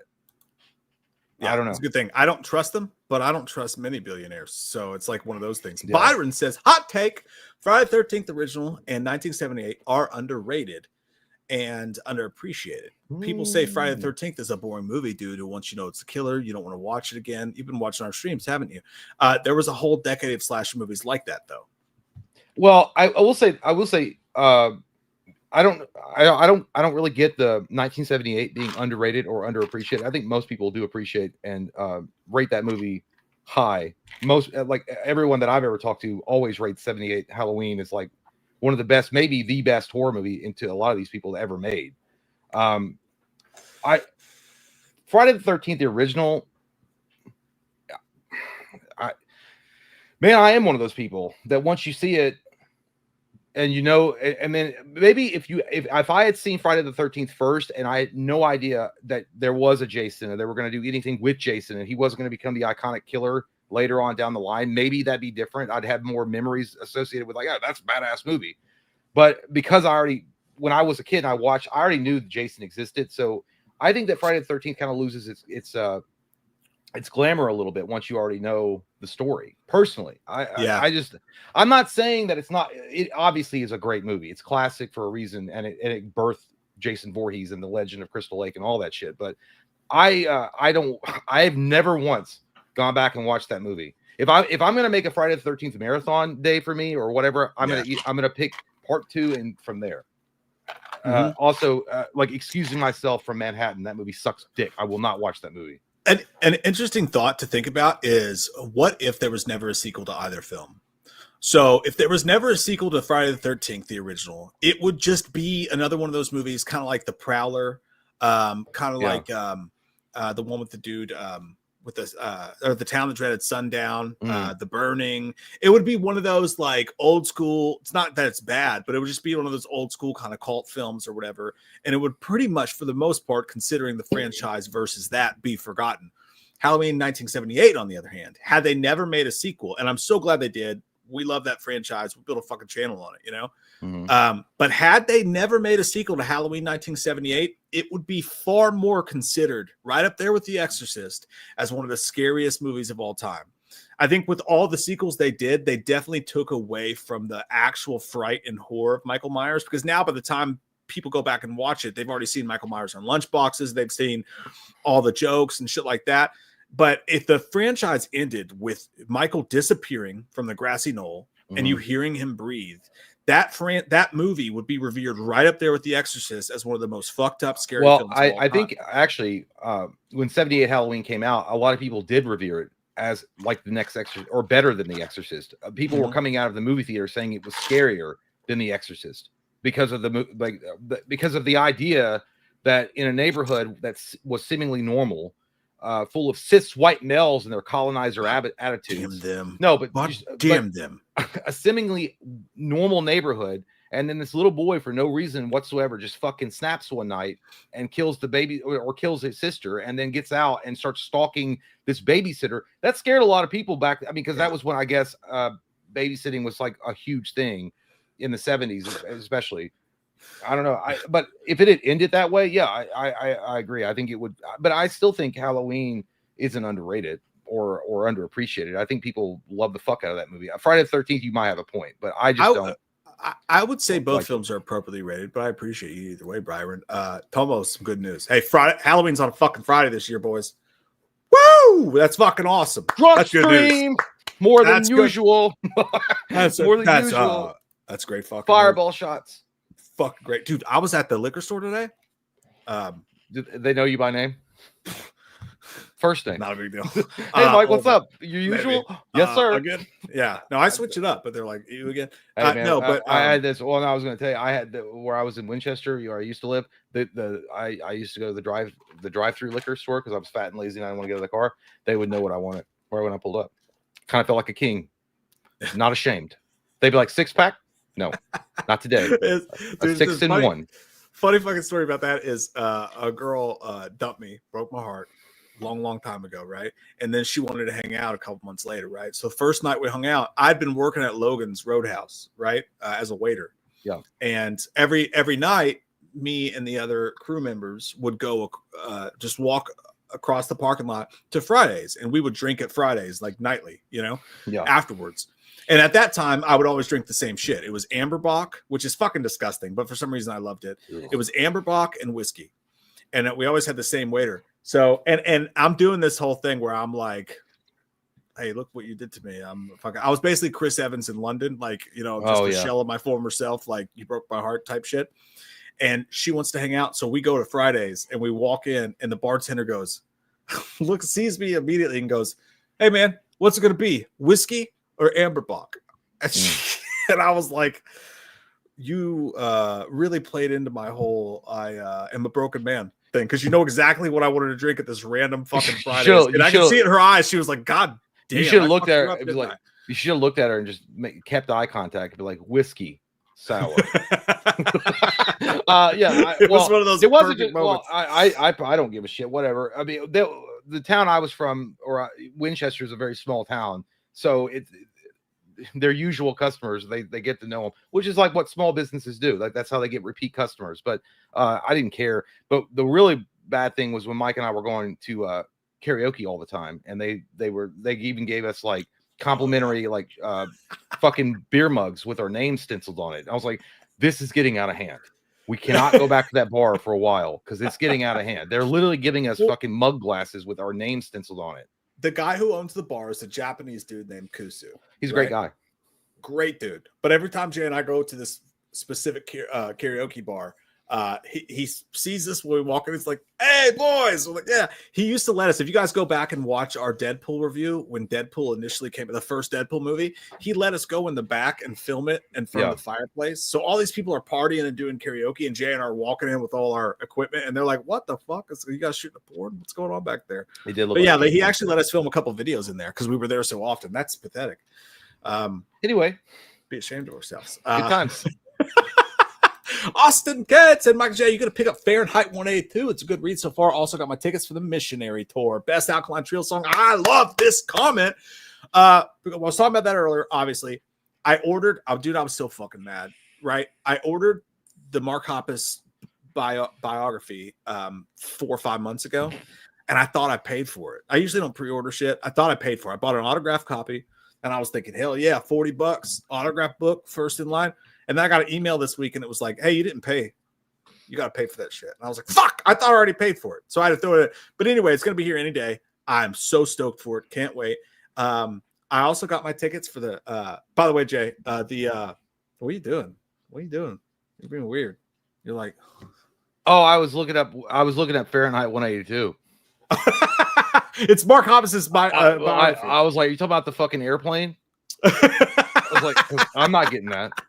No, I literally didn't know what it was. Like, that's what I would like. I looked like Elon Musk on ketamine. I was like, I got to figure out how to do that where it's not like you guys can see what I'm fucking. It's just doing no. You did this like because I can't. By the way, I got to go get my eyes tested next week. I can't fucking see anymore, dude. My shit's getting blurry. Dying. You're probably gonna die. I hope so. Well, fuck maybe. This world. Oh yeah, we got canceled for show.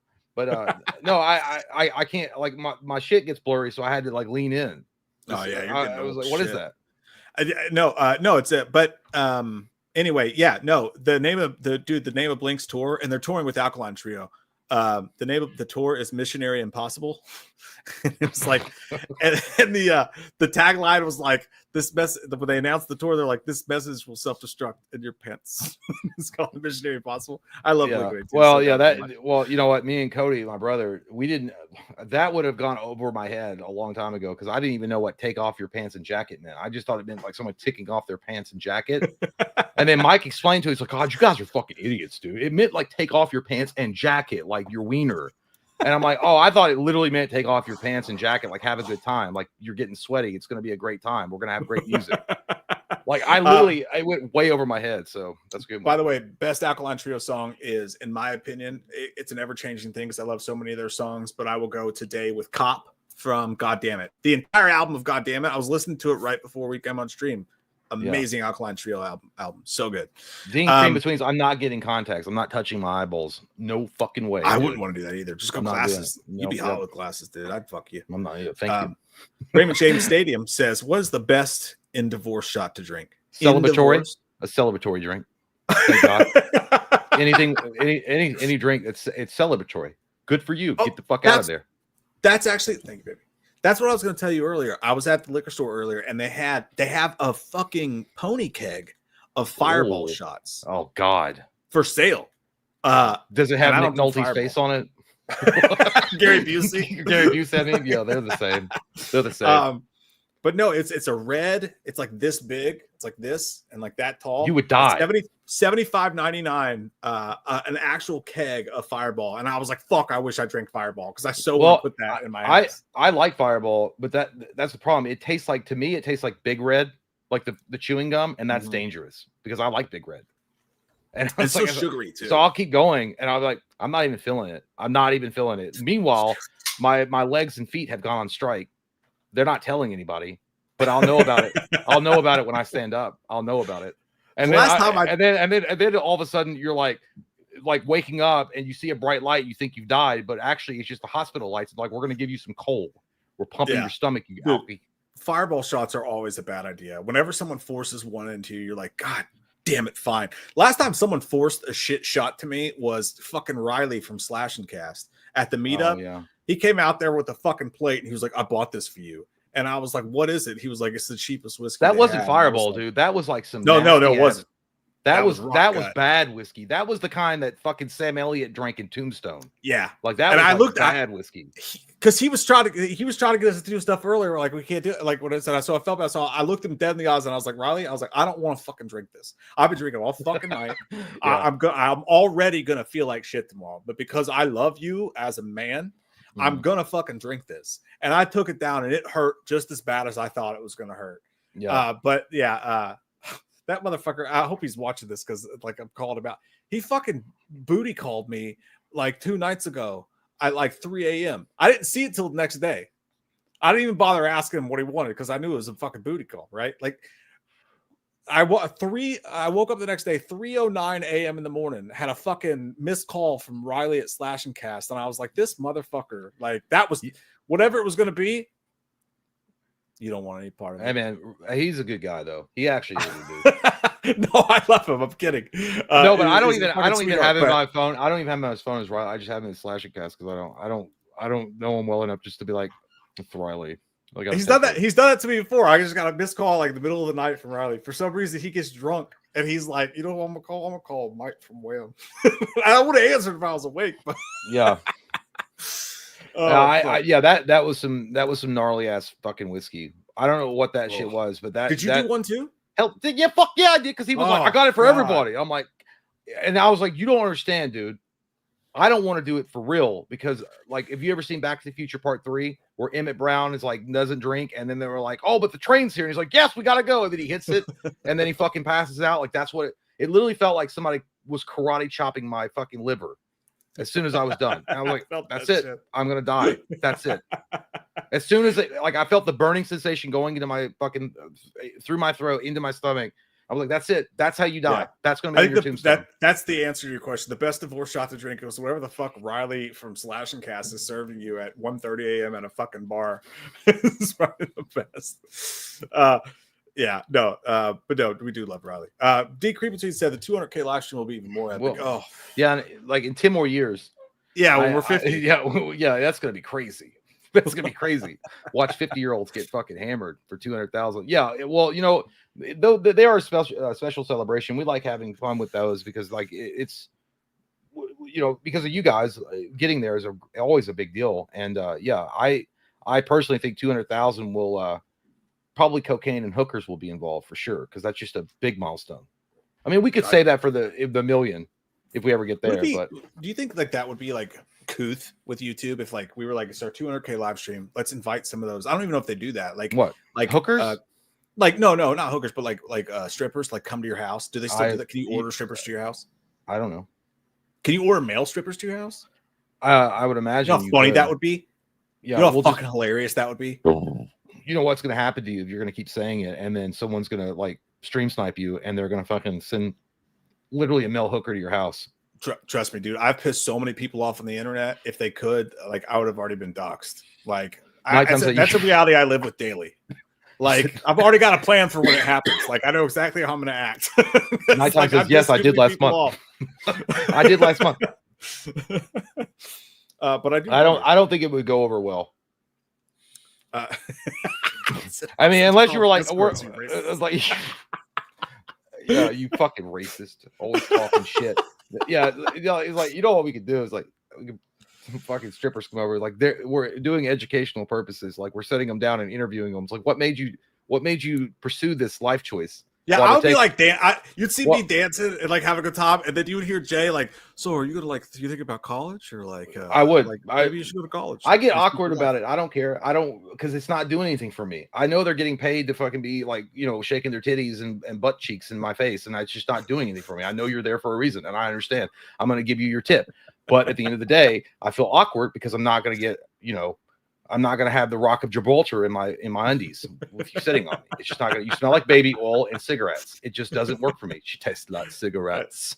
It works for me, Jim. Sean Higginbotham, good man, says, "Sup, whammers." Last stream I mentioned Stu, nephews, Kyle Gallner. Do you think this will come back in 7? Stu's sister, other siblings, revenge, one of the killers? Well, that's a Mike question, and I've got to go pee. Enjoy your tinkle time. Enjoy your tinkle time. Listen, I don't know, dude. I'm actually really hopeful that Scream will not go the familial route. This time around, I felt like we burned it out like 2, with Billy Loomis's mom, and all that shit. Like, I don't love the familial killer route because I think it's an easy go. I think you really got to think of something, groundbreaking when it comes to who the killer is and why they're there. So I'm really hoping there's no familial thing. Obviously, I'm hoping for Stu, but even then, I really don't want a familial thing, Sean. But I see what your point, and it very much well could go there. And if it does, if the story's good, fine. Motionless zombie. Hello, man. I'm finally going to see AC/DC live on Monday night. Also, Mike, I saw Blink and Alkaline Trio announce tour. Hell yeah, dude. The Missionary Impossible tour. I'm sure you saw us talking about. Very excited. Went to buy tickets.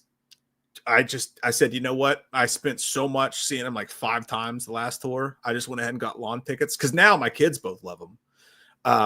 And I love that, but I have to take them. So like we just bought like the $50 lawn tickets. It was like $260 for 4 tickets after fees and shit. But I'm definitely still going to see him there. The price is just too much, but very excited. I would love to see AC/DC live. And you know what's weird, dude, is like I've become an AC/DC fan in my old age. Growing up in Kentucky, we have Z-Rock 103. If you guys live here, you know that. But the annoying thing about Z-Rock is it's every single time you turn on the fucking radio, it is one of 3 things. It's either Ozzy Osbourne, the Iron Man song, Crazy Train, or it's AC/DC, one of their many hits, or it's fucking Jet. For some reason, Are You Gonna Be My Girl from Jet plays in Kentucky on Z-Rock every 27 fucking minutes to this day. I have no idea why. That song is not that fucking good. But I've become an AC/DC fan in my old age. My father-in-law, who recently passed, loved AC/DC, and we have his CDs or whatever. And that's part of it too, I think. But like also my number one go-to song to get jacked for a fucking stream is Jailbreak by AC/DC. If I'm not feeling right, I'll throw that song on down, and I will fucking have the spirit of Satan in me ready to go. Great fucking song. I would love to see AC/DC. It's my point. So I think you're gonna have blast. I'm excited for you. Mercurio said, "Hey, gays." well, they gotta stop putting the fucking A next to the U. You know, they gotta stop doing that. Can Slenderman and Mark Wahlberg sing "Truly, Madly, Deeply"? You're gonna have to start that one because I'm not 100%. I'm not gay enough to know exactly how the song goes. Well, me not gay either. Me don't like wieners. Which is a beautiful thing. I love gays. It's fine. No, but you know, we can't remember right off the top of my head how it goes, but it go like this. It go like this. Hold on. You know, we don't know. It's such a personal song. We don't really want to sing it. All I can think of is "Deeply Do." I know. Deeply do. Fuck, dude. God damn it! I'm mad at myself that I don't remember that. Why do you always ask the questions when I've had too many cervezas? I'll be your love. I can't think of how it goes. Like truly, madly, deeply do. I'll be your dream, be everything that you need.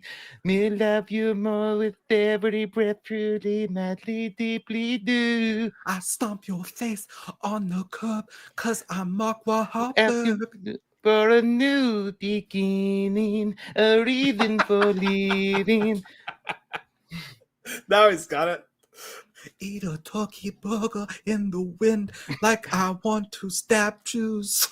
I don't know why I said Jews. Hey, you know what? I don't give a fuck what you y'all say, dude. That dude had an amazing voice, and that was a great band. All right, and I would literally go to a concert if they got back together. So you all can suck a wiener in a fight. I meant to say Puerto Ricans, but it didn't rhyme, so I had to say Jews. I apologize for that statement. I love that song.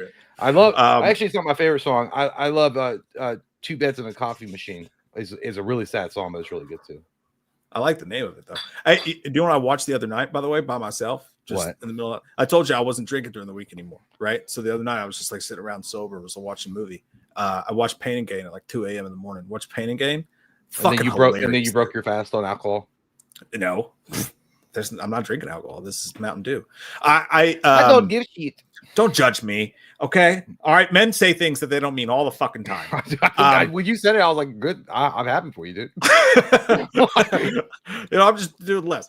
Pain and Gain is a great fucking movie, though, dude. As soon as it opens and he's doing the fucking, he's like, "I'm big, I'm hot," and then he sees the console like, "Oh fuck!" He has to jump down. That movie's so good, dude. I love it. Movie. There's one show you couldn't watch and maintain your sobriety throughout the week. It just wouldn't happen. You cannot watch Hills. You cannot watch Hills. You cannot. No. You can't watch Friday Night Lights. You cannot. Well, maybe Friday Night Lights. You could probably watch that. But Hills, no way, no how. And then Sopranos is hard to watch. Sopranos is a no way, no how situation. There, and for me, honest to God, dude, Breaking Bad. It'll get you. It'll get you. By the way, like alcohol. Hills, by the way, not the Hills, not the fucking the one with Hills, HEELS. Yeah. No, alcohol is depressant. So like you start to watch some depressing shit, you get into that shit. And you're like, my life's like that too. It is too, yeah.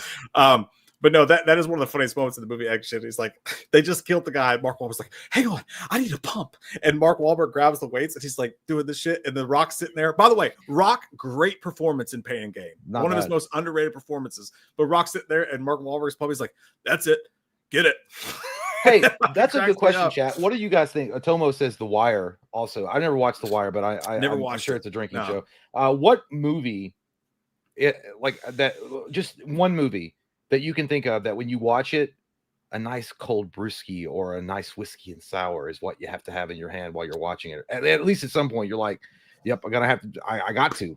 I got the number one Uno, Mississippi Grind. This is kind of a deep cut, but Ryan Reynolds and the dude that was in Star Wars, he's been a bunch of other, Ben Mendelsohn, Mississippi Grind. It's about playing cards and just like living like a vagrant or whatever. Yeah, you cannot watch that fucking movie without a whiskey. Rounders, another one. Gotta have a whiskey. Good one. Gotta have it. You gotta have a whiskey. I know this would be weird, but like one movie that like comes to like I don't know what it is, man. I just feel like he would do that. Heat's fucking good too. Heat's a good one. It would be Big Trouble in Little China.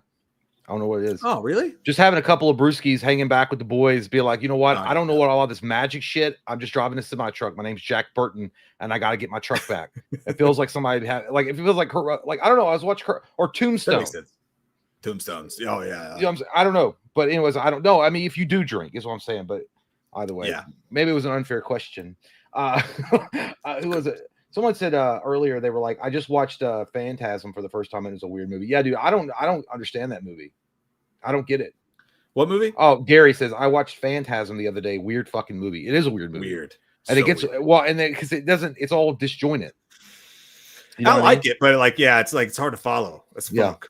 Austin, they should make a show like the old live action Hawk, but it's just about Mike working different jobs and fighting the urge to quit. Oh yeah, you're talking about all your jobs you quit. Yeah, dude. I'm telling you, man. I had a fucking like 5-year phase there where I'd be working these hourly wage jobs, and a couple days in, I would just get this urge in me to like just go home and play fucking video games and smoke weed, and I would quit so many jobs. So, I mean, I have. Let's just put it in Wayne's World speak. Let's just say I have an extensive collection of name tags and hairnets. Yeah. You know what I mean? Like that new Simple Plan album's calling my name, boss. I gotta go home and rock out to it. Yeah, exactly. I'm just a kid and life is a nightmare. And they're like, dude, I'm literally hearing it in my skull as I'm talking to you, boss. I gotta quit. Yeah. You know, I gotta live my life. It's pre-kids, obviously, but I could not keep a fucking job for like 5 years there. Deshaun Cheney said, I would have said on X, eat a glizzy. Eat a glizzy.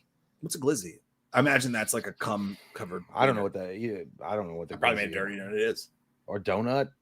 Eat a donut. A glazed donut. That's a glizzy. I don't know. I don't even want to look it up because I'm sure it's like foul. No, you don't want to do that. You do not want to do that. Thank you, man. Brandon Ferguson. Thank you, buddy. Hey, he says, "What's up, guys? I was just down in Tennessee for my cousin's wedding. Picked up a sexy Michael Myers poster signed by Nick Castle from this cool autograph store. Also had a replica of Freddy's glove signed by Robert Englund. Where's this wonderful, magical place? Did you get back from the land of Oz? Just Tennessee. It's the kind of store like I'm going to go and I know I can't afford anything, but I want to walk around and that's cool, man. Take pictures of it. You know, I hope you got a good price for it because that sounds like it would be pretty pricey if it was signed by Nick Castle and the Freddy glove by Robert Englund, like legitimately signed by Robert Englund. They had to be selling that bitch for $200, $300. I don't know. I'm just rough estimations around here. I'd say 3, but like $250 at least. How much did you pay though, Brandon? How much did you pay? If you don't mind tell us all your business. Yeah. Thanks, Lord. Love you too, buddy. Heart. Appreciate you and Brandon and JT Grogan. Hey, thank you, man. Guys. Love you. Love you, buddy. I love you, bro. I love you. Darth Donayer, who's been a member for 1 month. By the way, you can for a membership. You get the comment, depending on what tier you're in, you get the commentaries, the live streams, you get all the extra videos, all that shit. It's just a button down below that says join. And just they give you a super chat every so often as well. He says cyberbullying has gotten way out of hand. You're goddamn right. Well, it's like that quote Mike Tyson said, everyone got really comfortable being a bitch. I'm summarizing, but basically what he was saying, because he was on mushrooms. He was saying everyone's gotten to be really tough and being a bitch online with a keyboard, because if they said that in real life back in the day, they get knocked in the mouth. I don't know. I know it was something more cooler than that, but it was something about getting punched in the mouth. Yeah. By the way, also, if you guys don't mind, if you guys are considering that membership join button, really close by that is also a like button. And it would be really cool if you guys would hit the like button too. That one's free to stick. It does help a lot. It does help because YouTube hates us. We are a shadow ban channel, so it gets us in the mix a little bit. That's correct. But you're right, man. Like that, it's fucking ugly. And the worst part about it is, especially these Barrera Ortega stand kids, is that they do it under the guise of a cause. And it's like, I signed up for this cause because it's like a 007 card that lets me say the worst shit to anybody. Because like I can be the worst, deep fucking piece of shit deep inside of me and treat people like shit under the guise of a fucking cause. And like more than likely, they don't even know what the fuck they're talking about. Oh, like I said, it's just like, you disagree with me, you're a Nazi. You disagree with me, you're a Zionist. They couldn't find it on a map. I mean, it literally speaking, they don't even know what the fuck they're talking about. But what really boggles my mind is like people get this extreme over something as simple as like a movie or a video game or a director or something. It's not like, again, it's insane to me. But you are right, Darth. 100%, dude. Austin says Mike had a job at a rubber factory and Jay had a workload for him. Hey, thanks, man. I appreciate you not revealing what I used to do before I came to YouTube. Because was that the pay? How dare you dox me? Huh? Was that the Patreon stream? We were talking about all the jobs we talked about. Yeah, we did. We talked about. We talked about security jobs. We talked about pretty much. I think we've gone around that Ferris wheel once before. But it was in a little bit more detail. had a job at a rubber factory, was there for like 20 minutes. The guy was a dick, and I went, you know what? Take this job and shove it. I'm non-confrontational, so I never told my boss I was quitting to their face. I would just leave, and I would just leave, and then when they try to call me, I just ghost them. Like, you get the message. I'm not coming back. You don't own me. Mike Barton says, I think All Time Low is just as great as Blink. You shut your fucking mouth. Shut your lips. What is that? All Time Low. All Time Low is a band that I have no. They must suck. All Time Low. One of the guys from All Time Low did a joint venture with Mark called Simple Creatures. Great songs, love it. I'm not an All Time Low listener, but it's way more like than it is. I don't know how to explain it, but I do like them as well. There's not as great as Blink. You shut your hole, Jacob. Love you, Jacob. Thank you, buddy. He says, new Green Day songs. I didn't know there's new Green Day song. Are you fucking shitting on my mouth? I had no idea. Farting in your face. I've been so excited about all the Blink stuff lately. I didn't know. Fahrenheit 182 is out. It's in the fucking mail. God, I can't wait to get that in my fucking hands. Signed copy. No big deal. Big fan. By the way, Mark's doing a fucking book tour, and he is doing a thing in Chicago on April the 16th. I'm not buying tickets. I'm not going to go, but I'm fighting myself hard because it's probably going to cost like $100. It's like 6 hours from here, and it's just him standing up and talking for an hour and a half. The TED Talk. Yeah, like TED Talk. Dude, I want to go so bad. I'm fighting myself. Just put it on a firm. Put it on a firm. I just put those Blink tickets on. Hey man, a firm is like the Thanos gauntlet. It can do everything and anything. It will get you. It will get you. If you don't keep up on that shit, it will fuck you up. Yeah, dude. Other day I bought lawn tickets to a much smaller venue, so it's gonna be much closer for brand new. I got lawn tickets for brand new. Had to affirm that bitch. Then I got the Blink tickets because they announced the tour, and then the fucking next day is the sale. I'm like, God, give me time to save. Anyway, you poor bitch. I know it's fucking horrible. Okay, I gotta affirm lawn tickets. It's crazy. But as I say with my ripped shirt and non-fitting jeans, you poor bitch. Concerts be expensive these days, man. But yeah, dude, the fact that Alkaline's opening, fucking great. It does slap. He says, have you got your copy of Mark's book? It's in the mail. So far, I'm loving it on chapter 17 and love how I've learned the backstory on so many songs. Dude, I'm so pumped. I cannot wait for this shit. Put spoilers in the chat, Jacob. So Mike, I've been read a bunch of spoilers. Love you too, buddy. I'm just as fucking stoked as you are, and I'm pumped that you're so stoked about it. Joe Valentine said, cast Freddy in a spoof movie. I got Ryan Reynolds. That's a good one. He could do it. In a spoof movie, Freddy Krueger. Jim Carrey would be fucking great. Top notch. I think Jason Sudeikis would be a hilarious Freddy Krueger in a spoof. But make him like Will the Millers. Yeah, no, I can see that. Will Holt on the other side would be funny as fuck too. Yeah, or anybody. Will Ferrell would be fucking top notch, dude. Good. Or Paul Rudd. Yeah, my choice. If I had to pick any choice, it'd be Jim Carrey. I know that's reaching high for this guy, but that's a good question. As pooped by Anakin Skywalker. We met the kid who played. Smells like the dark side. My dad, brother, and I went to Honolulu, and this was when Street Fighter 2 was coming out for Super Nintendo. We found it at a mall for $90. Yeah, I know. I mean, and that's what the guy was talking about earlier in the article. They had done this shit before. It's not a new thing, but people are shocked that they're doing. I mean, Nintendo cornered the market back in those days, and the only one that was like even competing with them at that time was Sega, and they were doing shit like that. But yeah, it's fucking crazy, dude. Like, I understand that there's a lot of work that goes into the video game, like a big, AAA game. I understand that there's a lot of manpower that makes it happen. But if you cannot tell me that it's worth $90 to $100, like, it wouldn't be feasible for these video game systems to even be around, or these companies would, like, people would be like, fuck it, I'll just buy. You know, like, a lot of people were talking. They were like, this is why I went to PC. All this shit that Nintendo's talking about, I can get emulators and fucking play the game without having to sign up for their Nintendo Club Store or whatever the fuck it's called. Yeah. You're inviting people to find ways to. It's just like with CDs, man. Like back in the day, to listen to a CD, you had to pay $18 fucking out of Sam Goody or whatever, and Napster for them. Like eventually, that's going to happen with games as well. But I'm just psyched that you went to Honolulu. That is my. I don't have many bucket list things. My only bucket list things is just to go to Hawaii, dude. I want to go to Hawaii so fucking bad. So I'm just psyched that you went to Honolulu. That's cool. I remember getting Super Nintendo at a birthday party back in the day. In the box, everything, Street Fighter, not Super Nintendo, but Street Fighter on Super Nintendo. Yeah. Am I crazy? Were those games $30 or were they $60? I remember buying. Well, obviously I didn't buy them, but I remember seeing the games for like $50. I could be wrong, but I remember seeing the games for like N64 for like $50. Not N64, but Super Nintendo. Was it like $29.99 or was it like? I have no. I don't know. I was spending my parents' money, dog. I didn't look at the price. I didn't know. I would just get the Sears catalog. Like, that's the one I want. That's the one I want. My parents would send me to the mall with $12. I had to fucking make that shit stretch.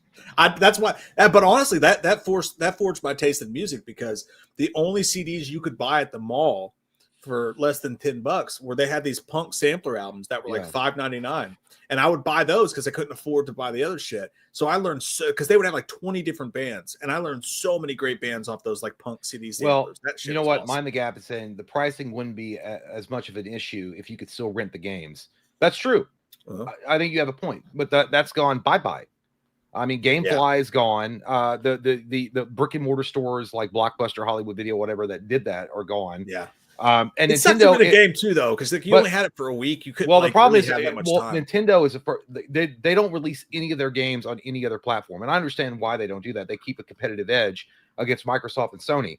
But you're kind of fucked if you want to play the new Mario game or whatever, or a Zelda. You're gonna have to pay full price.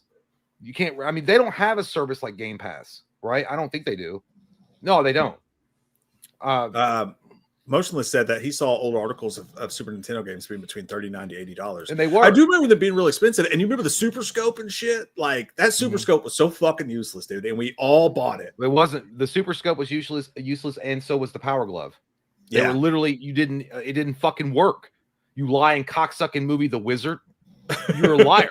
The Super Scope was awesome though, because like, dude, even though it was so badass, it was a literal fucking missile launcher, right? You know what? But you could, yeah, but you could play guns. It didn't work. It didn't work. The one that worked was the because we got the NES with the Duck Hunt included along with the double gun, Mario Brothers and Duck Hunt. The gun worked. Yeah, the gun was awesome. That was ahead of its time, like a motherfucker. Tomo says they don't want you renting games. Exactly, they don't. They don't want you because it takes money out of their pocket. But by the way, shout out to the fucking Nintendo pistol, because like that shit did work. That was the Duck Hunt one. Yeah, the Duck Hunt. And that was so ahead of its fucking time. Can you believe that, like, back in like 8-bit gaming days or whatever, like you could actually shoot the screen and like that shit worked? Like, yeah, I mean that's crazy. I mean, I think Nintendo is an amazing pioneer in the video game industry, obviously, but I think they are selfish turds. They are, and they do think that their shit don't stink in a lot of ways. Yeah, that's why they haven't been very popular over the past. Well, they're hugely popular. Well, yeah, no, I mean, but like, I think, but it's like one of those things. Like, everybody had an Xbox, everybody had a PlayStation, but not everybody has a Switch. You know what I mean? Like. Nighttime says, "Hey, you forgot the Power Glove." No, we mentioned it. It didn't work. It was bullshit. That movie that came out with Fred Savage, The Wizard, which, by the way, it's a great goddamn movie. But basically, that was an advertisement for Super Mario Brothers 3. When that one kid, that the game master, was like, "I got the Power Glove," and he's like, "It feels so good." I'm like, "You fucking stupid." You remember Game Genie too was dope. Like Game Genie, like I never could afford one, so I never had one. But I'd go to my friends. They weren't that Mortal Kombat. I don't know. But like you'd be playing Mortal Kombat, he'd be like, check this shit out. And it had that giant handle on it, like the big like they would put on CDs back in the day. I had that, and I had I could never get mine to work. But I also got Game Shark, which was another one that was a cheating thing as well, that you had a manual with it and all the codes. But yeah, I mean, I don't know. I just think that Nintendo's full of shit. Like that president of Nintendo of the United States came out and saying all that shit. That's damage control. They know that this is not a good look for them. It kind of reminds me of when Microsoft came out and they revealed the Xbox series or whatever I can't Xbox One, and they're like, it's always online. You have to do this, and they fucking tanked themselves. And then Sony came out and was like, oh no, you can share game. Like, oh yeah, with the Xbox One or whatever. Yeah, I got tinkle real bad. Okay. Real bad. We're at 8:47 with Gary. Okay. At 47. Gary, where are you, Gary? Oh, there you are. Gary, thank you so much. Says, I'm not a Nintendo player, but I was so mad because other companies will copy, and I know people have the right to buy what they want, but they make me mad because they cave and make it bad for all of us. That's exactly my point as well. And I think that comment that was under the article that I read earlier was alluding to. You're absolutely right. If Microsoft and Sony see people rushing out and buying these games at $90, $80, $90, $100, whatever they decide that they're going to settle on, the other companies will definitely copy that, and it will send trimmers through the video game industry because you'll see a jack up on all prices. Like you go from $60 games to 70 to 80 to 90 because Nintendo starts this trend, and they're like, hey, you know what? People will buy it. You're absolutely right. I agree with you 1,000%. I'm not a Nintendo guy either. I fell out of Nintendo a long time ago, but yes, exactly. I agree. Nighttime says, hey, Loomis Chalice, chicken jockey. What is that? I don't know what you mean. What is that? I guess that's from the Minecraft movie. I'm so old. Michael Parton says, these kids were seeing Minecraft like they were seeing Rocky Horror, but throwing popcorn instead of toilet paper. Great Scott. Yeah, that's true. I did see an article that was that mentioned that they thought they were seeing like something like Rocky Horror. Yeah, I don't know. Like, and someone mentioned earlier, like they're kids and they're having a good time, and it is what it be. But I don't know, man. Like, I just feel like, a movie theater is not your jungle gym to be, a goddamn part hyena and just. It's the parents' responsibility at the end of the day to be like, hey, calm the fuck down, or I'll tell you you're adopted. Like, chill the fuck out. People work here and they have to clean this shit up. Like I literally saw a video of somebody they were cleaning up vomit. God damn. Anyway, enough. Gary B, thank you so much. Says, Mike and Jay, did you see Screamboat? David Howard Thornton was hysterical in my opinion. I did not see Screamboat. I don't know what that is. It sounds like a hot time with sex on a boat. I don't know what that is, but I'll ask Mike. I've not seen it, but thank you, Gary. Nighttime. That's for Mike.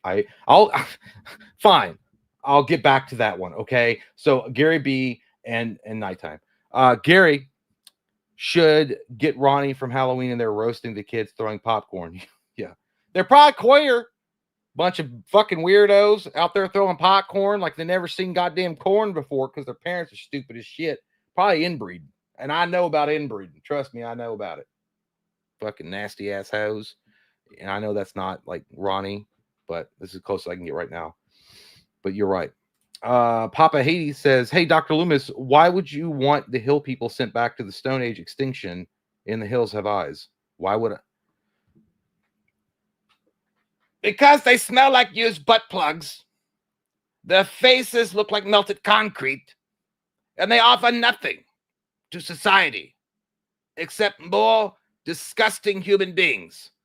Get them out of here. Send them back to the hills. Let them live in their goddamn caves and fuck their sisters.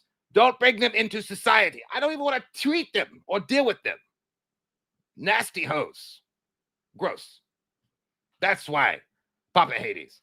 And just because you have a profile pic of the incestual one dragging someone up the hill is not going to make me change my mind. So get out of here, Papa Hades. Here, these are for you. What? I couldn't. I've not seen this. I thought you might have seen it. Screamboat. Oh God, no. Gary, I think that those movies are an abomination against film and specifically horror. I think the second they started doing turn your laugh track off, you asshole. Your shit's what? Not that funny. Turn your laugh track off. What do you mean? No, I'm kidding. What? Oh, it's the background. Oh, yeah. No, my it's fine. daughter's talking to my wife. That sounded weird the way I said that. I cannot stand those movies, dude. Like any of those IP Disney ripoff things that they do, I think it's trash. I'm never gonna watch one. I still don't think they've made a single good one. I think it's terrible for horror. And I didn't even know what it was. I had no idea. It's like what ICP has done for music. I think it's just garbage. What are you talking about? They're pioneers. Don't you know? Sorry, Juggalos. This is for you. I mean, it was all in fucking caps too. Wow. I saw Screamboat. It was shockingly better than Hell of a Summer. It was a classic throwback slasher, perfectly executed. I just can't do it, man. I I just can't do it with those. I didn't see Hell of a Summer either because that felt like more of a Gen Z thing. I didn't feel like I was going to get it, but yeah, can't do it. We got Gary coming back again. Says, I just heard about a potential Bloodsport remake, and I said, hell no, I'm going to riot. Oh, dude, that was the. Yeah, I don't know. I don't know if I like that either, Gary. So that was the news I was telling you I was going to talk about. So Gary, we'll pull that up right now. Oh, sorry, I didn't mean to. Go stop. No, not yet. So let me pull that story up. Let's read it together because I literally just saw the blurb, and I didn't look at the story because I knew that it's something we should talk about. Oh, you haven't read it at all, then? I have no idea. John Claude's involved at all. So 7 hours ago, let me show it to you here. So Bloodsport remake, A24 is hoping to revive Jean-Claude Van Damme classic because it worked so well for Kickboxer. Just kidding, that remake sucked. Yeah. Yeah. It was true. It was very true. Did you write this article? Oh, this is an actual. I thought you no, this is from this is from someone else. Hollywood once again has attempted to remake Bloodsport, the 88 martial arts classic starring Jean-Claude, after trying and failing to get the project off the ground back in 2011. A24 though. A24. I love A24, but that's not for you, Jim. It's not. You know it's going to be quality though. At least the studio behind Midsommar and Uncut Gems, among other oddball flicks, currently in negotiations to acquire the film rights. This is according to the Insider. That guy is full of shit, like 50% of the time. Total douchebag, absolute asshole. Yeah. Is he? What happened? Did you lose your balls? Did he cancel you? He's just a fucking prick who's full of shit half the time.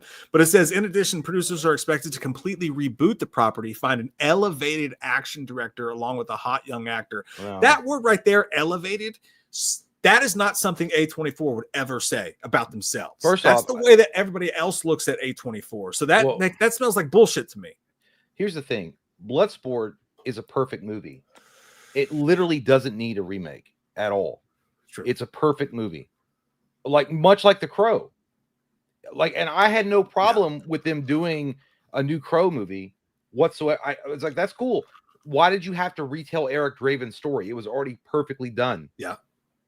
But again, I mean, I am fascinated. So there's two ways to look at this, right? Like, it doesn't have Jean-Claude. If it's not going to have Jean-Claude Van Damme, and he's probably too old to play the titular character in the movie, it's never ever. The Bloodsport's a movie you can't really remake and have it have the same vibe, right? Can't really do it. Also, it's not possible. You found out. Well, if you're just going to do a new Bloodsport movie and it has nothing to do with Frank Dukes, okay, I'll give it a shot. We'll see what we have. I swear to God, I'll be fine with that. If they want to tell a story inside the Bloodsport universe that's not a remake of the Frank Dukes story, I'm fine with that. Yeah. But I don't know. I mean, they're obviously probably gonna want to do the Frank Dukes story, which is dumb as fuck. But by the way, we found out much later on, when after that movie had been out for a couple of decades, that supposedly Frank Dukes was full of shit. That never happened. So I don't know. And that's been allegedly proven multiple times that and obviously we lost a lot of people, a lot of Frank Dukes fans in here. I understand. Splash of water on your face is not what you want to hear, but it's true. But allegedly Frank Dukes is a huge liar, Steven Seagal levels. So that's why I really don't. It's not like Eric Draven to me. Like, if they redo it with Frank Dukes, whatever. Apparently that story is a huge fugazi anyway. But dude, if A24 is going to do it, I'll sign on. I think that story's probably bullshit, but I would sign on. I don't know if I trust A24 with a movie like that. I love A24. I think A24 does a really good job with a lot of movies. Weren't they the ones that did Iron Claw? Yep, they did awesome. They did an awesome job with that movie, with that story. But Bloodsport, I don't know. It just if they try to go in with the Frank Dukes thing, it's not going to work. If you try to remake that movie and it's the Frank Dukes story, you're fucking up.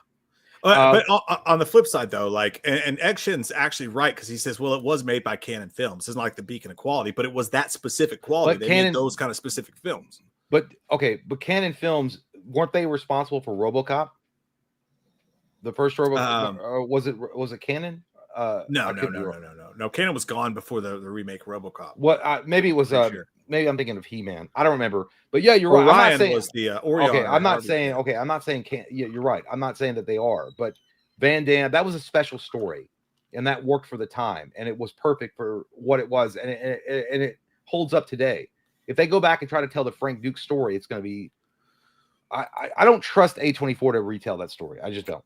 Here's what it tells me though. Like if somebody else was going to remake Bloodsport, like Universal or some shit, I'm like, oh, it's going to be fucking ass biscuits. They're going to try to Fast and Furious. It's going to be this corny, kind of like maybe what they did with the Mortal Kombat thing a little bit. If it was Amazon or some shit like that, although I do like Roadhouse a lot. A24 doing it means I know they're going to try to make it a film. They're going to try to make it a movie that you can take seriously. And that I can get behind. I don't think the stories. I don't care if they want to tell a story in that universe. I just don't think it's at all a good idea to tell the Frank Duke story. That's what I'm saying. Oh God, could you imagine if they turn it into a UFC thing? I could see it. No, I could see that happening. Also, Austin here sent you an email to watch on the stream. It's the sex tape that you tried to hide all these years, where you were blowing a giraffe and putting. Austin, I just clicked on it, Austin. The other night during the Patreon stream, we were doing reaction requests or whatever. We're not doing that tonight, but I did click on it, but it says that I can't play the file. So whatever file it is, Austin, I'm sorry. That may have been a different Austin because I had another Austin sent in. But as pooped by Anakin Skywalker, are you guys going to do more commentaries? Yeah, we just put one out. We do them pretty often. What was it? What was the one we just did? Well, the one I did Skinamarink. Jay did Skinamarink, and then we did Final Destination 2. Yeah. Upcoming is, yes, on the Patreon, there's going to be multiple commentaries, one of which is Heretic. Mary was so kind and delivered so many of those members invites to people. So we're doing Heretic, and then this month's Patreon commentary, as voted by you guys, is going to be Disturbia with Shia LaBeouf. So those are the next two you will see. It. We also have Bella. If anything happened to my dog, I'm taking it out on you. Well, Billy. Okay. Good luck. Oh, fuck. We also have AM writer. I don't know. Pro tip: do not ask homeless man to leave pizza place. Get threatened with a knife, and this happened in Amsterdam. Do you guys have crazies? Fuck yeah, dude. Lexington's gotten real bad with the hobos. Lexington, you go downtown, you get out of your car, you get hit up a couple times on your way to whatever bar, restaurant you're going to. I actually have a story exactly like that, by the way. We were in Louisville. Louisville's a fucking shithole. It's a fucking dump. It's bad. Louisville's awful.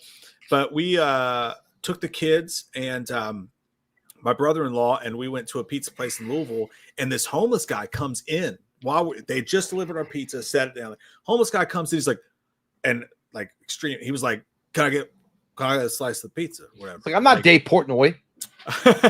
But we were like, you know what? Yeah, man, sure. And he just went in and grabbed it. And I was like, dude, it's hot. It just got here. And he was like, no. And like right then the manager came running over and he was like, I told you to get out of here. And like they were yelling, like, dude, like he can have a piece of our pizza. Like, let him have. And he was like, no, you guys don't understand. We appreciate you being nice. He was like, but he does this all the fucking time. Yeah. And we're like, okay. Okay, that's fine or whatever. The worst thing though, dude, and Garrett and Derek were here for Scarefest a couple years ago. Went to Buffalo Wild Wings after Scarefest, hanging out, watching football. A homeless guy walks in. There with my kids, right? We're at a long table. They're here. The kids are here. This dude sits at a booth across from us, right there. Doesn't order anything. Obviously, you can tell he's homeless. He sits down, and he's just sitting there. And no waitresses come up to him or anything. And within about 10 minutes, all of a sudden, dude, the air just filled with shit. Like, fucking poop that'll smells. do it. That'll do it. Dude. And we're like, oh my fuck. Everybody looked at each other because it was deep, dude. He had a wet one. And like, it was like, it wasn't a fart, it was shit. Yeah. And then we're like, oh my God. And about that point, a waitress finally walks up to him and she's like, you got to leave. Like, you got to get out of here. And dude, I shit you not. The guy stood up from the booth, went to walk away. And you could see down. You could see down. He was wearing jeans. Down the crack of his ass, dude, just fucking shit was like on the outside. It came out of his pants and was rolling down his fucking. He crop dusted with wet paints. Yeah, dude, I never seen anything like it. We watched him walk down the street, like just limping shit dropping out. I was like, I'm fucking wow. Like, just go. There's a bathroom. Just go to the fucking bathroom, man. I remember I was at a Dairy Queen. And I was getting drive-through, obviously. And I dropped some change, and then like a fucking goblin that manifested itself from the ether. This homeless dude ran over and was collecting the coins like Gollum, and he was like, and it was he was scrambling around the driver's side door where I was at, and then the lady that was giving me my food, she's like, Bill, get out of here. And then she's like, he ain't gonna hurt you. I'm like, what the fuck is going on with this shit? What the hell? You like, that's your way to, because he was like, and then I the same Dairy Queen, because they fucking like congregate like fucking the Lost Boys of homeless people around the Dairy Queen in the town that I was from. I was ordering food, and this dude walked up and he opened his jacket up. And he's like, hey, man, you want to buy a watch? For real, buy a watch. I need the money, man. And he opened it up like he was like the fashion store of the block. And it was obvious. I was like, no, I'm good. He's like, you sure? Because I think you could use one. And he was like, and I was like, all right, you know what? How much you want for it? He's like, $50, man, for any of these watches. Like, I don't got $50. He's like, well, 25. And I'm like, you know what? I want to order this flamethrower sandwich. So I started ignoring him. I started ignoring him, and he was sitting there like Batman with his fucking coat wings out and just staring at me. And then he was like, "Fucking stupid motherfucker, stupid!" And like a spittle came out of his mouth. Dude, anyway, it terrifying. Like, and again, I feel terrible too. Like when Katie and I went to see Mothman, went to the Mothman Museum. Lovely town over there where that shit is, and there was a homeless guy he was sitting outside the restaurant, and we had a whole meal that we didn't eat. Like, we didn't touch it because like the fish was fucked up and whatever, and so we didn't eat any of it. And I had it, and I was walking, he had a sign, he was sitting there, he was smoking a cigarette. It's an older dude, and I stopped and I was like, hey man, because we were getting ready to go out, we were I was like, hey, you want this meal? I was like, nobody's eating it. If you're hungry, they got a whole fish meal. It's like $20 fucking fish sticks fucking thing. And he's like, no, man. He's like, I just ate a full meal. I'm good. I was like, all right. Well, all right. You have, yeah, it does suck because there are a lot of people out there that genuinely need help. But there's also a lot. And maybe he did just get fed by somebody. Yeah, but there's a lot of professional panhandlers that like will get into like brand new fucking cars at the end of their shift.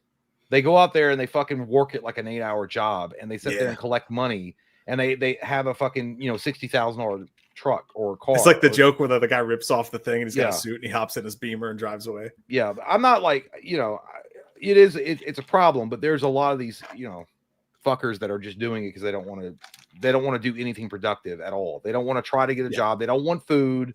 They want money. You know what I don't understand, dude? I don't understand homeless people in cold climates.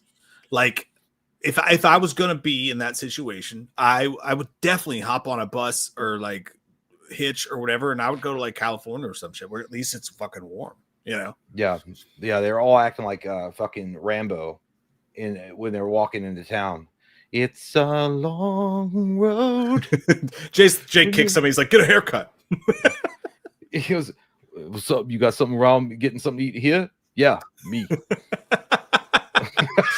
Anyway, Child of the Corn says, Mike, which band do you prefer, Lit or Fuel? And Jay, who wore better 90s mullet, Chuck Norris in The Hitman or Jean-Claude Van Damme in Hard Target? Good questions. Go ahead. I'll go Lit. Fuel, Shimmer, totally underrated. Oh, that shit was Fuel. Fucking Shimmer. Shimmer's a great one. The song on the Scream 2 soundtrack by Fuel, great. Yeah, but that Pamela Anderson Lee video for Lit was like, oh, it's great. Yeah. Oh, you know the song if you know what I'm talking about. But I'm gonna go Lit. I love Lit. Dude, Lit just had a song last year. We had tickets to go see him and they canceled the tour. But like they had a song last year called Got Kicked Off a Plane. Fucking dude, if it came out in the 90s, it would have been a fucking hit classic. But I really love Lit's first like 2 albums, the entirety of them, both underrated, super good. Everybody thinks about him as either You Make Me Come or that's the only one I would know. That would be it. Well, no, you definitely know that my car's in the front yard and I'm sleeping with my clothes on. Oh yeah, I didn't know they did that. Okay, yeah, that's them as well. But their second album has a bunch of bangers, so I'll go Lit. But I like both bands. As far as mullet, I got to be honest, child. Are you a fan of mullets because you left out Billy Ray Cyrus? That is Achy Breaky Heart. He wore it amazing, and he was a combo of Chuck and Jean Claude. But I will say between the two, I feel like Jean Claude rocked the shit out of that in Hard Target. I'm not saying that Chuck didn't have it, but Jean Claude, dude, and that John Woo, good times, dude, good times. Great mullet. His mullet gave him strength to punch a fucking rattlesnake out. He punched it and it died. Jean Claude tried to do a fucking Creole accent. It was fucking. It's like I was like, yeah, you could just like, why don't you just be like, you know, talking your normal Belgian voice? Like, it's fine. You'll work that way too. You're like a foreigner that grew up in the South. Jean Claude, I love Jean Claude. Not the kind of actor that needs to be trying new accents. Was that the one that they make fun of where I can't remember where the doves are constantly flying around him? Yeah, it was John Woo. So John Woo. It's always the goddamn doves. Anyway, Kyle says, "Do you think if I move to Mars, I can be white again?" I don't know. Maybe. Maybe. A safe place for white boys. Who knows? Maybe they don't have X on Mars. Dean Green, he's probably queer. You know what it is, Dean. I know why you used KWEER, which sounds like a defunct radio station from 1974. It's because they won't let you put. Yeah, they won't let you put. Yeah. But yeah, which is wild because you could easily be like, "Hey, I'm starting a queer podcast," you know, like you know, like people love that shit. KWEER, queer podcast. That'd be all right. It's a way to stick out. Tyler McClum Turf. Are you from Highlander? What the fuck is that? Howdy, boys. Several insiders saying that Thunderbolts is one of the best Marvel films ever. Thoughts? Also, Mike, have you watched all of blank season 3? I don't know what that is. It's just a square with an empty circle. I'm guessing you mean White Lotus. I've only watched one episode. The first episode's boring as fuck. I really hope it gets better. My favorite season now after the second. Jay, you keep me laughing. Love you guys. Love you, Tyler. I don't make you laugh. Give me a White Lotus. I don't make you laugh. You cis bitch. I will say, Well, we've actually discussed Thunderbolts. I'm kind of, my interest is peaked. Hey, so dude, I definitely want to. I'm gonna go see it. If he's fucking right, let me say this right fucking now.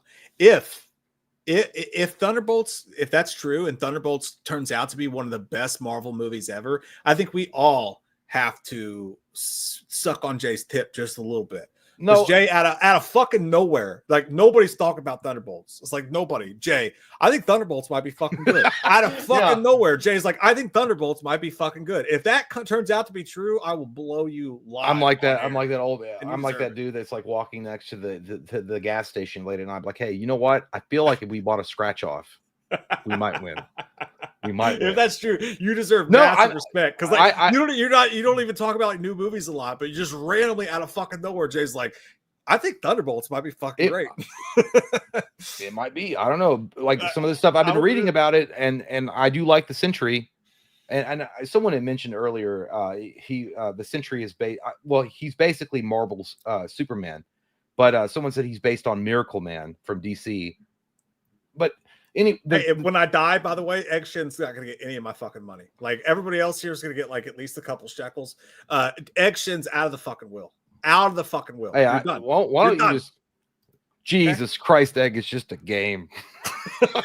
Like Jack Burton always says. You don't have to choose, you fucking cunt. Got Moda. Good evening, Dr. Chalice and Dr. Loomis. Due to abusing anabolic steroids, my PP don't work as good anymore. I know Chalice knows about that whiskey dick. Any advice? Well, that will be a question for Dr. Chalice because my PP works fine. It also especially gets erect when I know that Michael is close to death. Then it goes back to being the plum, dumb, lazy ass thing it is when he's alive. So, Dr. Chalice, you continue on with this conversation. I have to go use my PP. Enjoy your PP time. Enjoy it. Let me just say, you don't know me. You don't know me at all. I'm weird. I'm a weird guy. All right. A lot of stuff in my life going on. You know, divorce. I haven't seen the kids in a long time. Dick works great though. All right. The only time I've ever had whiskey dick is when I dip my dick in whiskey. All right, which I do every Tuesday. It's called Tuesday night whiskey dick tips. Okay. I hook up with a burner and I go, only thing burns more than putting my wiener in you is straight 101 proof wild turkey. So I will dip my dick in wild turkey and I'll wrap it in saran wrap. And then I'll take a lighter to it, just a little bit, just to really seal in the flavor. And that keeps me from catching, all the stuff the burner ass off. So dick's worked every day, works every morning, works when I don't want it to. Okay. So why don't you just put that fucking stupid ass question right up your ass, which is where I'll put it too. You know why? Because my dick works and I can at all times. I lost the Dr. Chalice voice somewhere in there, and I was just doing a weird, like, fucking shitty wrestler. I don't know where the fuck that came from. It was just a shitty fucking wrestler thing, but whatever. It fucking works. You get the point. Shut up. AM Ryder said Jacob's Ladder keeps the fuck out of me. Are you a fan? So they remade that, right? They did a really shitty remake. I watched the original one, Tim Robinstein, and I thought it was okay. I didn't really enjoy watching it. Fever dream, right? It was just a fever dream. Dude gets a bad fever, starts doing weird fucking shit. Never really creeped me out, but I only watched it once, so I'll take your word for it. People say it's classic, so you're definitely in the majority. Kyle says, Mike J, thank you for being so awesome. Jay's not awesome. I don't even like him. Like, honest to God, I actually I kind of hope that he doesn't come back from. Oh, hey man, how's it going? Oh, whoa, is my camera on? Yeah. I was doing a thing. It was a skit. I didn't know. I didn't know you were there, so I forgot. Sorry, I forgot.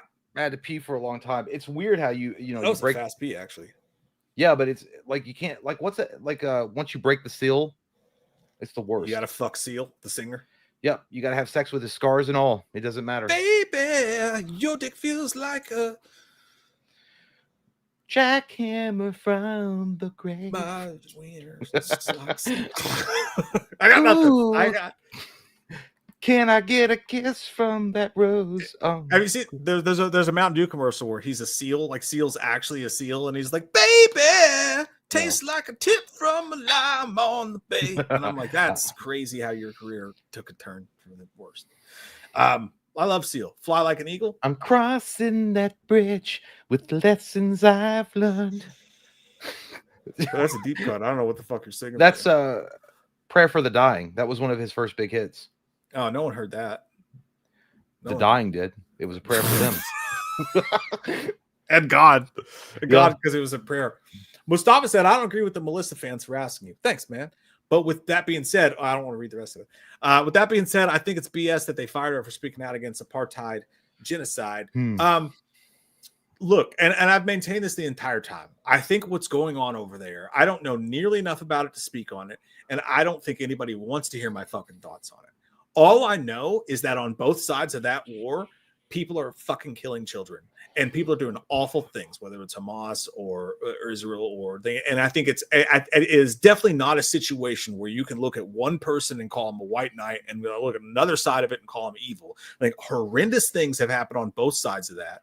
Yeah. And I don't think that it's smart or ethical to look at either side and call them the clear ethical person to choose for. So I think it's weird. But that being said, she spoke on how she felt. The other side felt different. And these things happen. Like, so I don't know. Well, I feel like she should have been fired for talking about what she believes in, but it's also not a situation. Look what Dimension did, man, with the Weinsteins. And we still watch all the Scream movies. We still do all these things. Worst things happen in Hollywood every second of every fucking day. Yeah. So it's one of those things you look at it and you say, I personally don't believe she should have been fired. And I think that she was great. But at the same time, it is not a situation where you should wish that other people lose their jobs and a franchise dies and a bunch of people lose their joy. It's just an unfortunate situation. Well, yeah, I think it's fair to say that. Normally people don't understand there's a huge amount of people that work on a movie.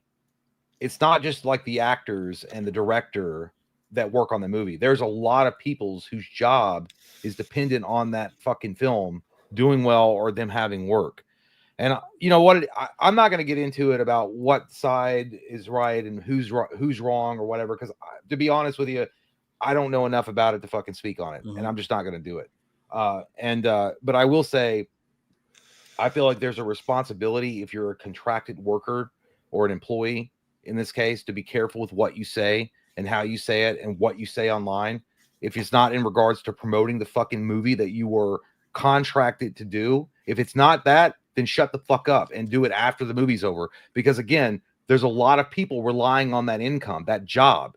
And if you start spouting your mouth off and saying stupid shit, it could cost that movie money, which costs other people jobs or cost them their money. You know what I mean? Like, I don't know, if I were an actor and they were like, hey, what do you think about Donald Trump? What do you think about Elon Musk? What do you think about Tesla torching? What do you think? I'd be like, nah, dude, I'm just here to promote my fucking movie. That's what I'm here for. Yeah. I wouldn't say shit on Twitter. I wouldn't say shit in interviews except to promote how badass my movie is because I'm in it. And that's it. That's all I do. Yeah. And then after that, after I was done and the movie had been out and people had seen it, then I could say whatever the fuck I want. And I mean, I get it. Yeah, you have a right to free speech. Everyone does. I get that. But there's a level of responsibility that you got to have if you're a contracted employee like these actors are, and they have a lot more. They have more power online than just a regular like fucking guy that puts the lights up or constructs the production set, because you can fuck things up for them because you can cost them money. I'm just saying it's a very there's a lot of fine lines in between everything that's going on with that whole thing. But I personally like, it's just like the Rachel Zegler thing. Just shut the fuck up and promote the movie. Just shut the fuck up and promote the movie. And on the other side of that, and what people don't realize, especially in those factions of all that stuff's going on, is that I've been one of the biggest supporters of Melissa Barrera out there. From when you talk about movies and you talk about acting, I feel like she was treated like shit after a great performance in Scream 5 because people expected something else, and I thought she was handed a bad deal. When it came to what she said about them, I think it's regrettable that she was fired for what she said. Yeah. I think that if you believe in something, you should stick up for what you believe in, whatever. I also believe that is a part of what comes with it. Sometimes when you say what you believe, the reason it's brave is because there are possibly repercussions for that. And there was a lot of repercussions. I don't agree with them. But the tremors are felt by a lot of other people that work on that film. It's not just a couple of people. You have to stay. That's why like even in this channel, whether how I vote or how Mike votes, we don't make that a part of the channel. I don't come on here and promote one side or the other. We make fun of both sides. Like I don't want to have that all influence, because that creates so many problems. There's a lot of other channels, a lot of other YouTuber channels that started out one way and then they realized, hey, there's money to be made to do this. Where basically you create a very toxic, vitriol environment where you come out there and you spout your fucking ideas and beliefs and shit, and I couldn't do a channel like that, dude. I couldn't. No, mentally it would be fucking exhausting.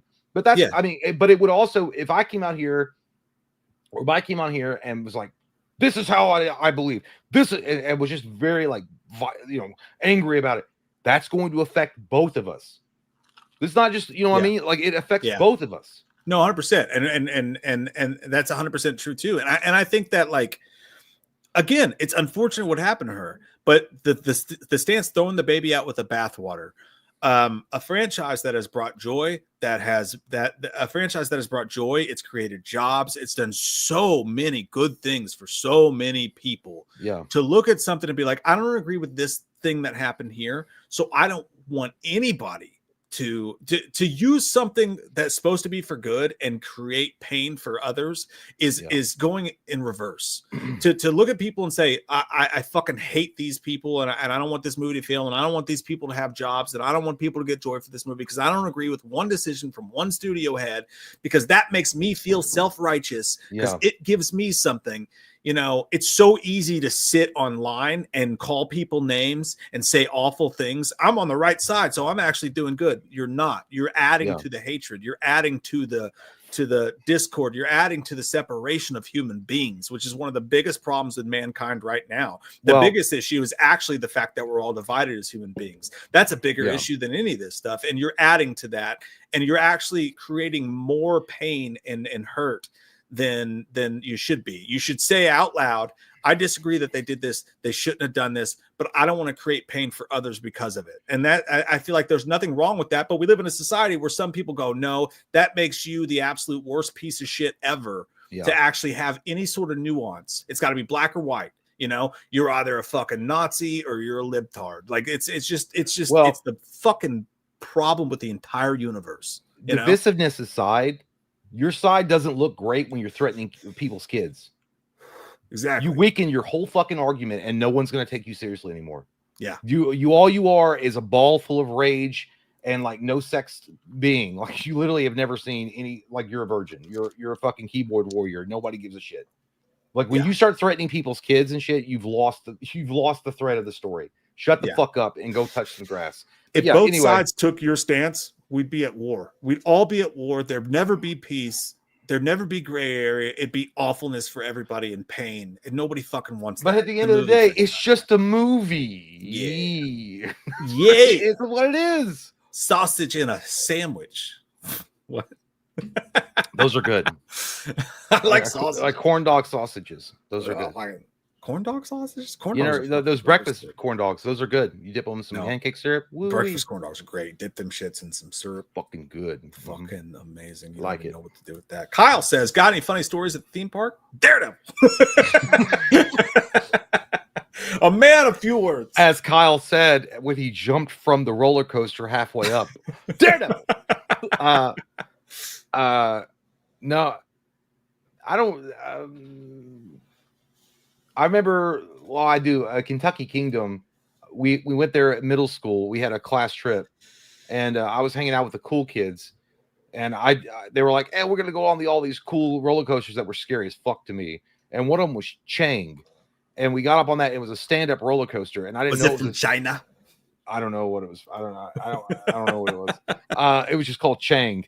And they were like, I got into line with all these cool guys. I was trying to, fit in. I was like, yeah, I like this shit. Roller coasters makes my adrenaline pump and my nipples bleed. Fucking pure masculinity.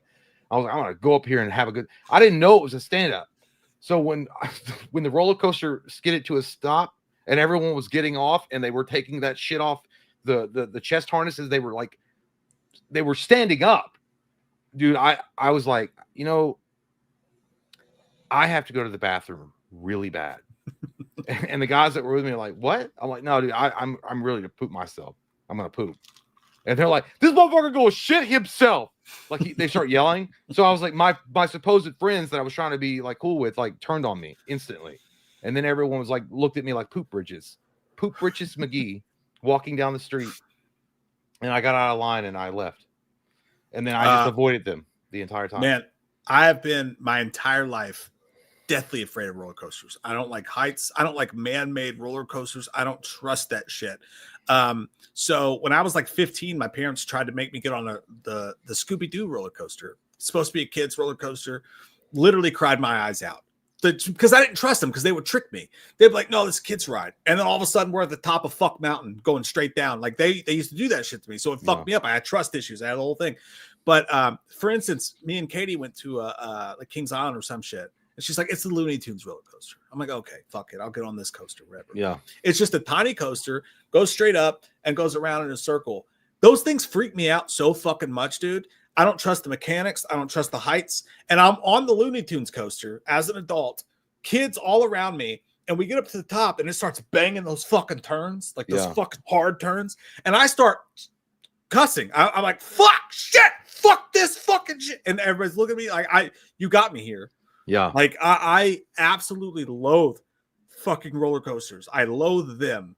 And I would rather fucking, like one time I got drunk and I thought I could do it. There was like a fair and then there's those little cages that like you go all the way around upside. I almost fucking shit my pants. Dude, I hate them. It didn't happen to me, but I was there. Do you remember he's not watching Andrew Castle? Yeah. Yeah, I remember that. Dude, this guy weighed about fucking 350, 400 pounds, like severely overweight. We went to Clark County Fair, dude. I remember it just popped in my head because it was some of the funniest shit. We went. It was me. It was me and I don't know who was. It was one of those haunted house attractions. So you would go through these little like dinky ass like haunted whatever, and would go around. And it was like one of those little bucket seats, and it was me and somebody else sitting there, and he was behind us, and it was just him in that little bucket seat behind us because he was the only one that could fit in that seat. So it started going, dude.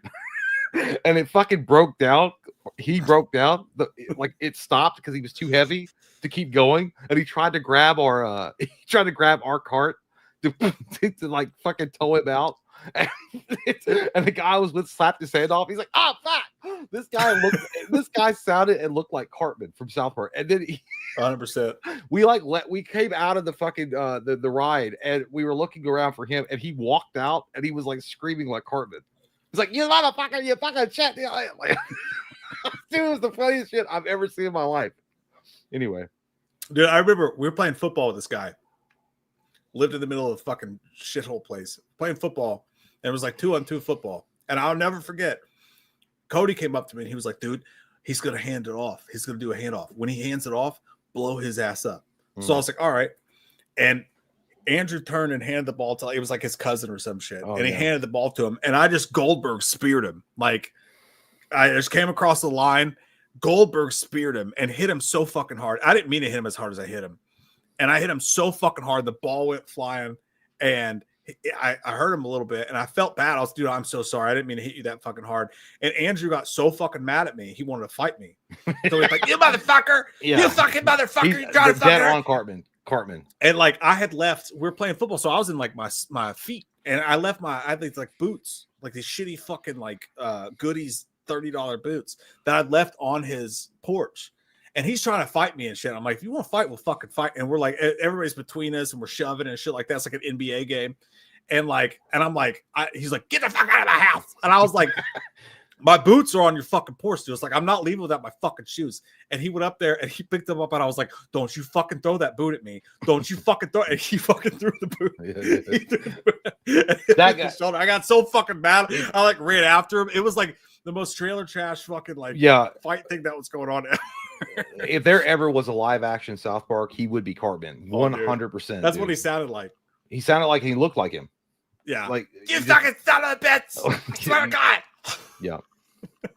It was so good. Anyways, yeah, but Daredevil's awesome. Like, it's good. We're gonna fucking do it.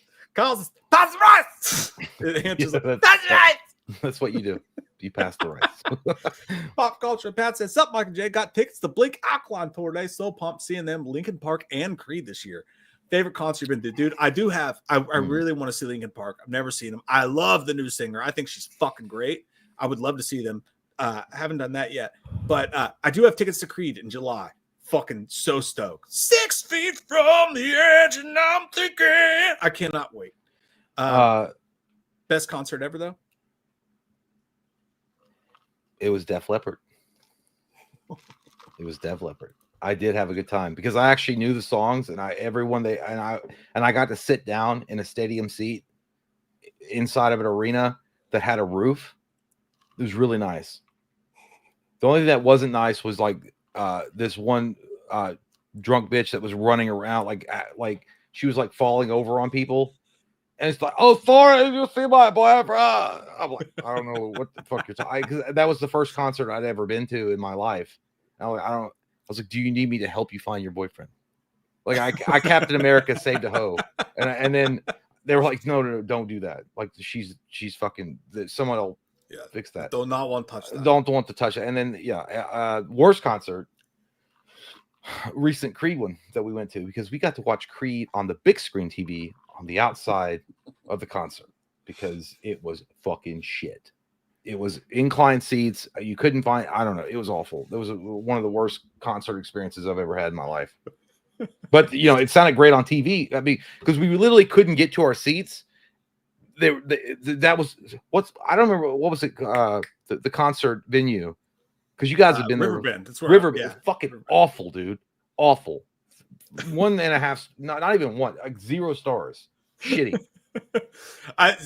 Best concert for me, dude. Like, there's so many memories, but like, I'd have to say definitely the first time I took my now 15-year-old, she was 13 then, to see Blink on this last tour a couple years ago. Like, we all knew I was gonna fucking cry. Like, we went to Atlanta to see it. Like, everybody knew it was the first time I'd seen Blink on the new tour or whatever. But like, I looked over halfway, I think it was when they were playing Damn It, so it was toward the end of the set, and I'm rocking out, having the best time, and I look over at my 13-year-old at the time, and I had my arm around her the entire concert, and I look at her and she's crying, like I actually get emotional thinking about it. Like that it was fucking the best, man. Like the fact that that meant that much to her and she was actually crying like that. There's nothing better than that in the whole world. But also when I saw the Menzingers once, we saw the Menzingers at a shitty, not a shitty. It was great. It's a great little like tiny like Nashville bar. Fucking you were there. You were there. Jay was there with me. So we went to Nashville to the basement and we saw the Menzingers play, and I hadn't been to a concert in a while. But you and Emily like sat in the corner, and then me and Katie went out there, and we were like moshing and shit. And it was just, dude, everybody was so into it. It was the fucking best. And like came out of there, I was covered in sweat and dirt and everything. And it was like a reminder of how great concerts were. Yeah. That was fucking great too. But yeah, I don't think I have a worse concert, honestly. Like I think almost every concert I've ever gone to, I've had a great. Jay's. I was gonna say, like, I can't believe Everclear is not your favorite concert because Jay and I went to see Everclear together, and Jay got so drunk that he left there. And he stayed through the opening bands, which were fucking terrible. Fastball, worst opening band ever. Everclear finally comes out. They're halfway through the song. I turn around. Jay's fucking gone. I'd had too much Everclear before the actual concert. So, you know, I'm like, I'm not going to make a fool of myself. My legs aren't working. Literally, my kneecaps felt like jelly beans. And I'm like, I got to go. I have to leave. Because I couldn't stand up. I literally, like, I felt it coming. I felt the collapse. It was imminent. I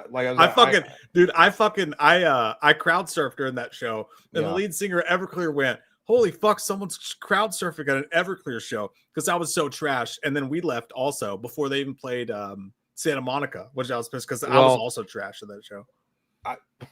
I've not had any good experiences except for the Def Leppard one. I got to see Blink-182 back in their heyday, and I don't remember a fucking thing about it because I was drunk as shit. That was at Riverbend too, by the way. Well, we were sitting in the lawn, but it didn't matter because all I remember is making up with a girl that had stank breath that smelled like White Castle burgers because she was like into me, and I didn't want to make out with her. I didn't want to fucking kiss her, and they're like, "Oh, she likes you, so you have to sit in the back of the car and kiss her." And all I remember is it tastes like fucking pickles and mayonnaise. Her breath was awful, and I don't remember anything. Action Figure Dude said, "Hey Jay, what's your thoughts on the new He-Man movie? I don't have high hopes since Jared Leto is playing Skeletor. I'm kind of nervous about it. I'm kind of nervous. I think I kind of get what you're saying with Jared Leto. I think Jared Leto is a good actor. I think he can do a good job if he's got the right director and the right script in front of him. I mean, I look at Lord of War. I think he was fucking great in that. And I look at like American Psycho. He was awesome in that.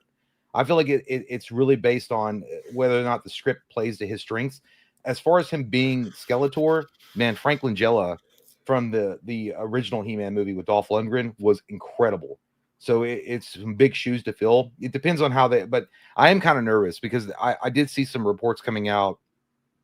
And again, I mean, it's all rumor about the story that they want to go with. And I'm like, man, that's fucking dumb.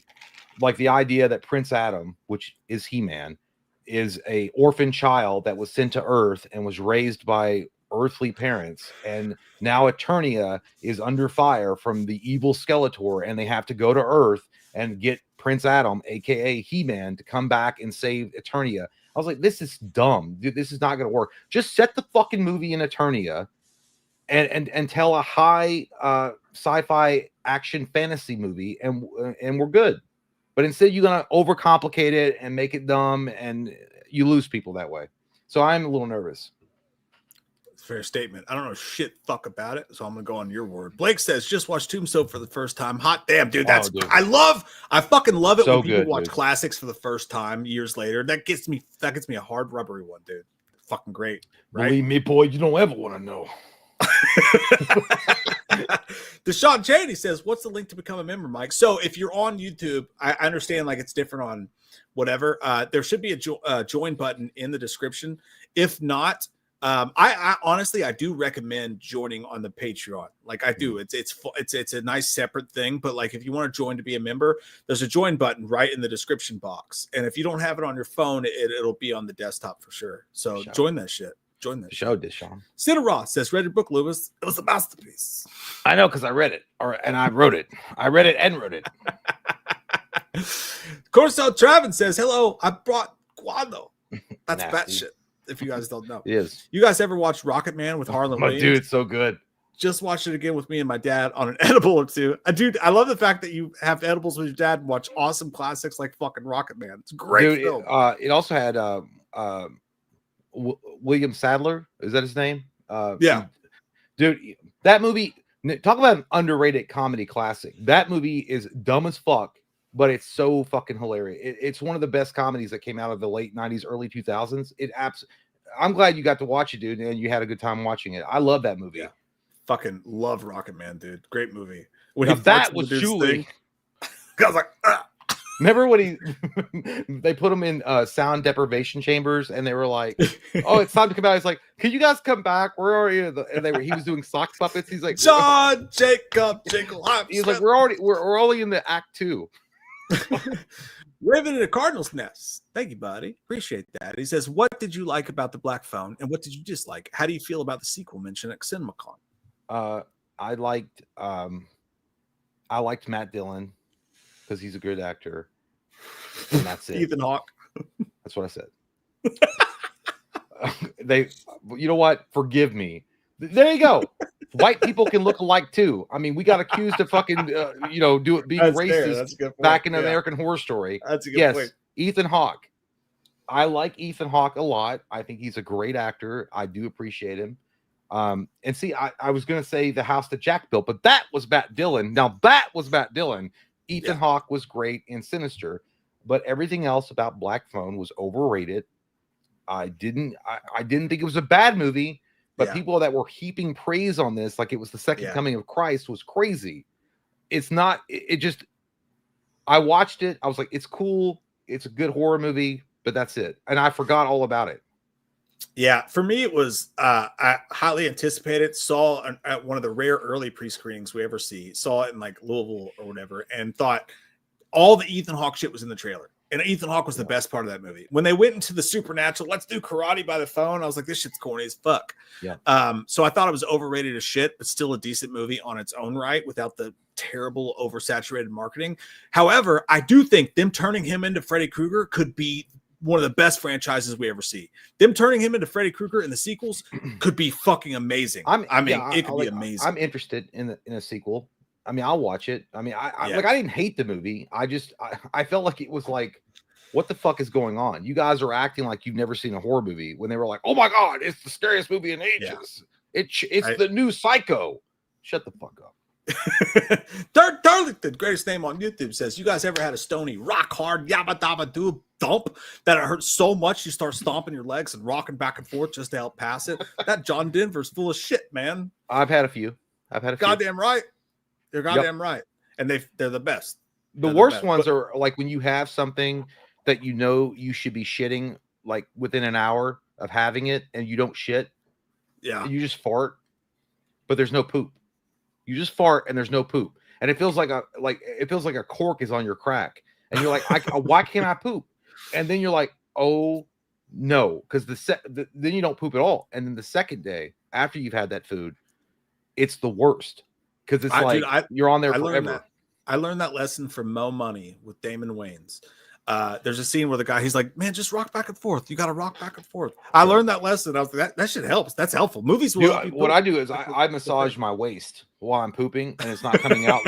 Like if it's not coming out the way I want, I lean back and I massage. Lean back. If you massage a little bit on your waist, it kind of relaxes the butt muscles. That's to let go. That's a good tip. Gary says, I always wanted a requel of Cyborg because it's an interesting universe. After Cyborg 2, they just made straight cheap to video movies and it made no sense. Yeah, dude, like it's a cool idea. And having Sean Claude never does sequels to his movies. I don't know if you guys have ever noticed that. He never does sequels to his movies, but I get what you're saying. Well, he did Universal Soldier 2. Not 2. He did The Return, which is 2 movies later. Well, here's the thing. I agree. I think Cyborg had a good idea, but like it was so cheap. The reason why they even threw that movie together, if you go back and look at it, was just to make something from the studio so they could avoid like penalties. Yeah. And they even used in that movie Cyborg, they used costumes that were meant for the He-Man sequel that never was. So like Masters of the Universe was like the big Lord of the Rings for that company, and it failed at the box office. So all that costume shit they had left over, they just utilized it for Cyborg. Yeah, which is fucking crazy. Yeah, that movie did get dicked in the dong. Gary says, I found it hilarious when Frank Dukes and Steven Seagal were calling each other bullshitters. Yeah, dude, they're both so full of shit. Like, yeah, so full of shit. It's like a porn star getting into a fucking argument with an OnlyFans girl. Yeah. You guys are the thing. You're the thing. 100%, man. Colton said, if you guys had to pick one, what's the best horror movie in the last 10 years? Also, do y'all think Jack Quaid could pull off playing Freddy? I will say no to Jack Quaid playing Freddy. I will say no to that. Oh, no, it's not that Dennis Quaid. Oh, yeah. I think he could do it. It's not where I would go initially. I would have probably 20 better options, but I could see him doing it. Like, if they announce it, I'd just be psyched we're doing it. You know? Is he from The Boys? Yeah. Oh, no, not that guy. Not that guy. Best horror movie in the past 10 years. It's fucking wild, dude. Your mind immediately goes to Hereditary because it was like one of the scariest ones. But the best horror movie in the past 10 years, I'm going to say it. Like, I'm going to say it without taking time to think or whatever. I'm going to say Terrifier 2. Like, I know that seems crazy, That's a good one. But such a rarity that we get an amazing slasher movie in this day and age that sets up lore and sets up shit. I'll say Terrifier 2. I reserve my right to go back on that and think about it harder. But off the top of my tip, Dick, I'd say Hereditary / Terrifier 2. I would say Avatar 2. No, I like that's a hard question. Yeah, you know what? Honestly, I would go with Terrifier 1. I think, yeah, I will. I'll piggyback onto that because, like, I do think that Art the Clown has slowly but surely weaseled his way into the top tier horror figures, which is hard to do because the last one that did that was the Jeepers Creepers guy. That was. So it's a question you'd really have to sit down and look at the movies. So I reserve my right to change my answer, but just off the cuss, it's a great fucking question, Colton, because you're so hot and handsome. Tiffany, thank you so much. Appreciate that. Said, hey, Michael J, I don't know what the stream is about. It's about nothing or just shooting shit. But wanted to talk about deceitfulness. My friend told me she'd watch The Boys only if I watch Supernatural 32 versus 329 episodes. Ooh, that's a bullshit ass. That's a bullshit. You need better friends, Tiffany. She gaslit you into hell. I've never even watched Supernatural. It could be good, but no, that's not even close to being equal. That's like me trying to tell Jay, hey, watch fucking True Detective season 1. He won't fucking do it. It's one season, maybe the greatest season in television history. He won't fucking do it. Then I'd be like, why don't you watch the Lord of the Rings trilogy? That's what Tiffany's talking about. I know, that's the same thing. That's what Tiffany's talking about. Nighttime, thank you, buddy. It says, one time I put trash cans in front, and this homeless dude started digging through my trash, making a mess. I handed him $20 and told him to leave. Hey, that's a kind gesture. Hey, good thing. You know, $20, probably more than anything in that fucking trash can. That's nice of you, dude. That's a good deal. I fucking take that. It's a good deal. Gary, we have a problem lately in the UK where gangs have one person hanging around shops pretending to be homeless, and then they swap shifts. That's that's what I'm saying, dude. Like, they're panhandlers or they're criminals. I mean, you can't trust it anymore. Yeah, if y'all put this much effort into a fucking job, I know. Well, I'm not even trying to be like fucking American Psycho, dude. Like, why don't you get a fucking job? Like, I'm not getting in their face and like stomping on their head and killing their dog. Yeah, but I mean, it's the start. It's the start of ambition. So you do appreciate that, right? But maybe apply it towards something else. Deshaun Cheney has become a YouTube member. Welcome, Deshaun. Hey, thank you, dude. Fucking welcome, dude. Appreciate you, brother. Gary, Mickey Rourke is in UK Big Brother, and the first day he was told off for calling a gay woman the F word and fat shaming another woman. That woman he's talking about is JoJo Siwa. Dude, Mickey Rourke should just shut the fuck up. And he's in Big Brother. That's fucking crazy. Yeah. That guy needs to just, like, when you look like that, just shut the fuck up and sit down. He needs to get a goddamn job at McDonald's. Mickey Rourke looks like he does. He looks like he got put together in the Chucky factory in part 3. Yeah, dude. Like, that's crazy. You should have stopped at the Warrior. He was so good in Warrior, right? Yeah. The Warrior? Is Mickey Rourke? The wrestler, yeah. Stop there, dude. But even then, he looked like he was stitched together.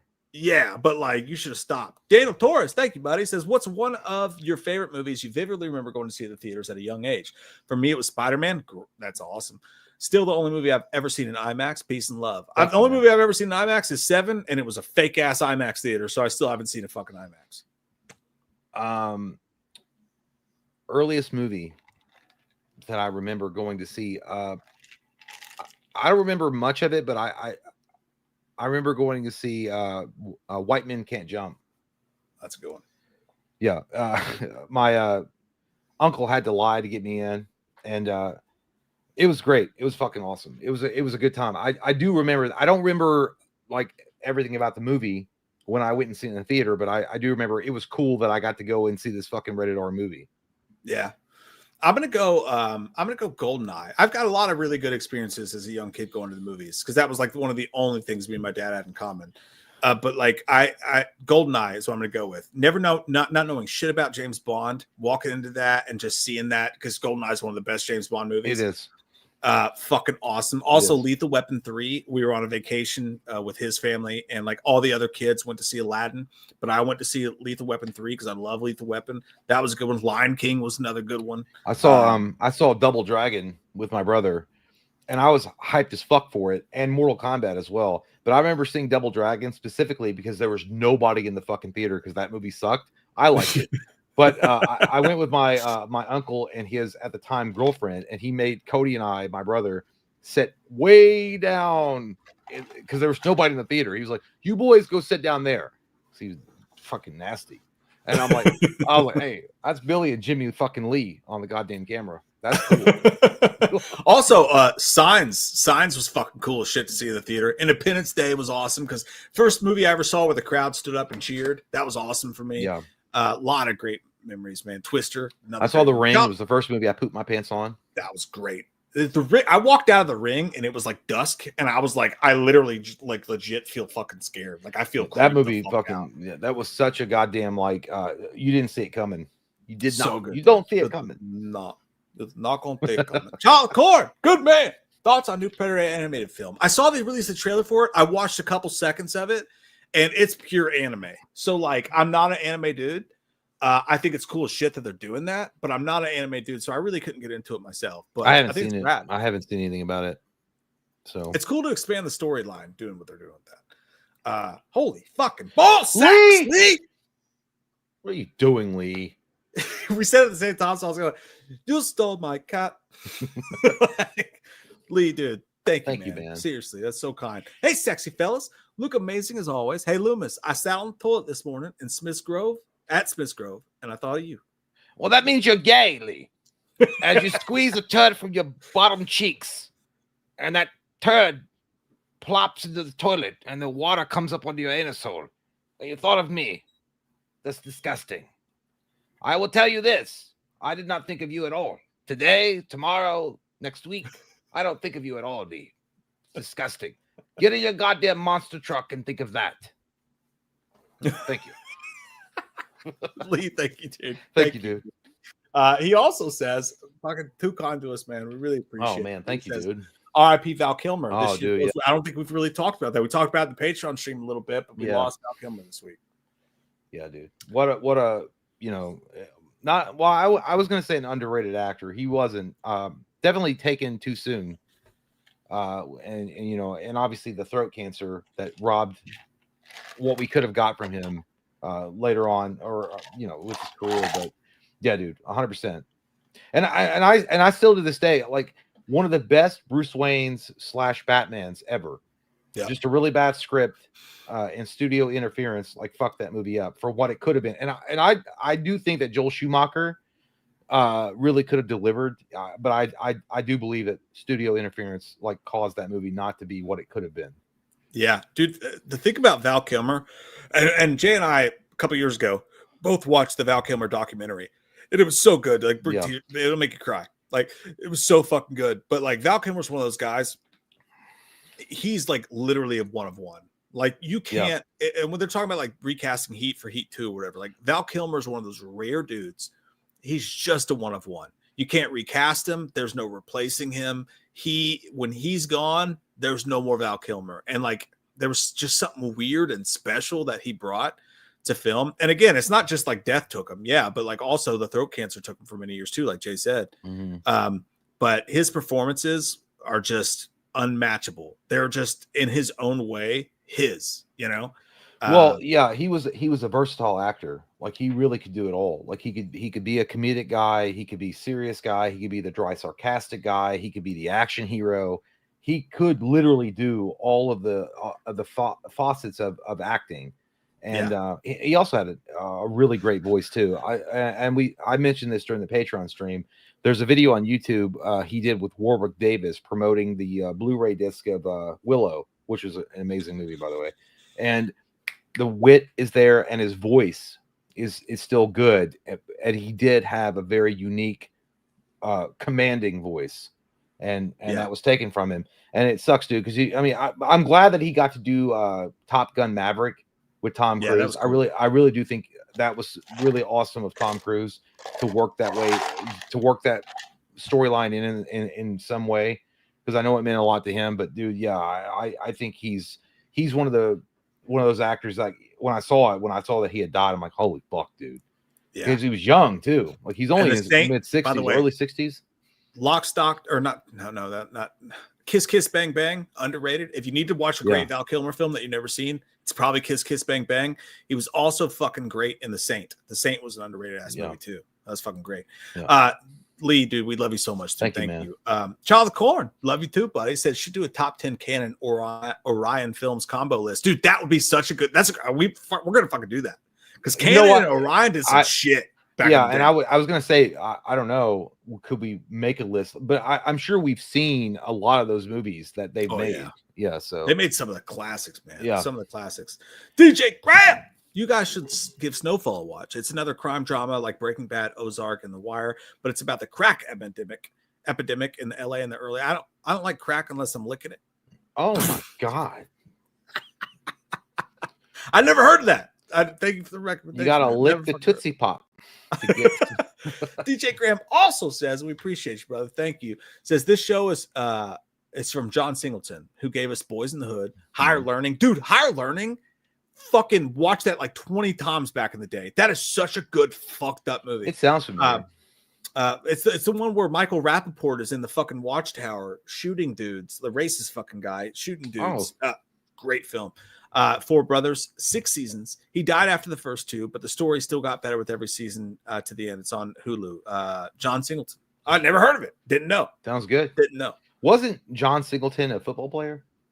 I have no fucking idea. I think you're thinking of Michael Singletary. That's what I said. That's what I said. I know you. That's what I said. Terrence Devin just rewatched Jurassic Park 3. Way underrated. The movie's legit good. A live stream watching that movie with your guys' commentary would be fun. I don't know if I've ever fucking watched that thing at all. No. I will not. I will say not. It's better than Jurassic Park 2 because the Jurassic Park 2 sucked. Really big ding dongs. Jurassic Park 3 at least brought Sam Neill back, but I remember watching it and then being like, yeah, it's all right, but it's like they're just making up for what they did with Jurassic Park 2. Yeah, I remember absolutely nothing, dude, about that movie. Absolutely nothing. Tiffany says, what's your least favorite Sam Raimi movie? Favorite Sam Raimi movie, fucking wing dinging it, Evil Dead 2. Least favorite Sam Raimi movie, The Gift. If I looked at it, I would have a different answer, but I always found The Gift, like I tried to get into it and can't. So that's what I'll go with off the top of my head. Sam Raimi, for me, favorite is Army of Darkness. And my worst is Spider-Man 3. That's a really bad one. That's a really bad one. And that's not his fault. That was studio bullshit. But I was gonna say fuck, I forgot now. But yeah, I'll go with Cox in Vegas. Cox in Vegas is a really bad one. Rob Barker said, O'Doyle rules. Yes, he does. O'Doyle rules. When they hit the banana thing and they go off the fucking thing. Oh shit. Turlington, when you guys get passionate and talk some good sense about things, I just want to put on Sarah McLachlan and smoosh you by a warm fire, nuts roasting. For sure. I will remember you. Is that her? That's the dog. Oh yeah, I was thinking of like Paula Cole. Where have all the cowboys gone? Yeah, that's fair. You can put a background track to that anytime. Most of the zombie. Breaking news. Weezer's bassist wife's been shot by police and charged for attempted murder. Holy I saw shit, this dude. story before the stream. Random as fuck. The police were searching for 3 assailants. The bassist for Weezer's wife comes out with a gun, allegedly looking after one of the guys that the police were searching for. Police told her to put down a weapon. She didn't. She allegedly fired her weapon, and the police shot her in the shoulder. And now the Weezer bassist's wife is going to jail for attempted fucking murder after being shot by police. Wild fucking story. 6-shooter, wow. Didn't see it coming for me. What? I eat my candy with the pork and That's crazy, beans. dude. A lot of Fucking crazy wild, going on. I know. Wild story. First the Ghost Hunters guy, and then this. Yeah. Nighttime Stat, I heard Jay's isn't even big, which is really long. It's I true. mean, that counts. Long's great. It's long. Yeah, I'm a girth guy. I can jump rope with it. It's crazy. Above average with the girth, average with the length. I think that's a pretty solid situation to be in. Personally. I think so. But with that being said, that's the stream, ladies and gentlemen. Hey, thank you guys so fucking much. We had like 350 people in here earlier. It's amazing. Talking about nothing but dick all, just hanging out with their dicks in our hands. Gary says Doctor Strange 2. Not dude, that's the one I was thinking of. Yes. There you go. There you go. I don't think it was worse than The Gift. I like Doctor Strange 2 all right. I think it's all right. Pretty bad. But hey, guys, we appreciate you so much. We can't fucking say it. Man. Thank you all. The amount of people in here tonight when we're just shooting the shit is never gonna fucking blow my fucking mind. And we'll be back again soon. Thank you for hanging out with us tonight. We love you guys so fucking much. Thank you for giving a fuck about what we do here. Amen. Thank you all. We love you. Bye. Hey, say something else, because that you made it weird just now. You were like, thanks, and then you were gonna go. No, I said bye. No, you gotta be like, hey. I like all of you. Good night. We love you. Oh, he just fucking dipped like that? You just fucking dipped like that? You motherfucker. You know what I'm gonna do? I'm gonna do 10 minutes of just me sitting here playing with my dinghy like I did at the end of the Patreon stream. I'm not actually gonna do that. We love you guys so fucking much. We do. I don't know what Jay went. He's a fucking magician. And the night ghosted. What are you gonna do? I like men. I like to fuck them, sleep with them,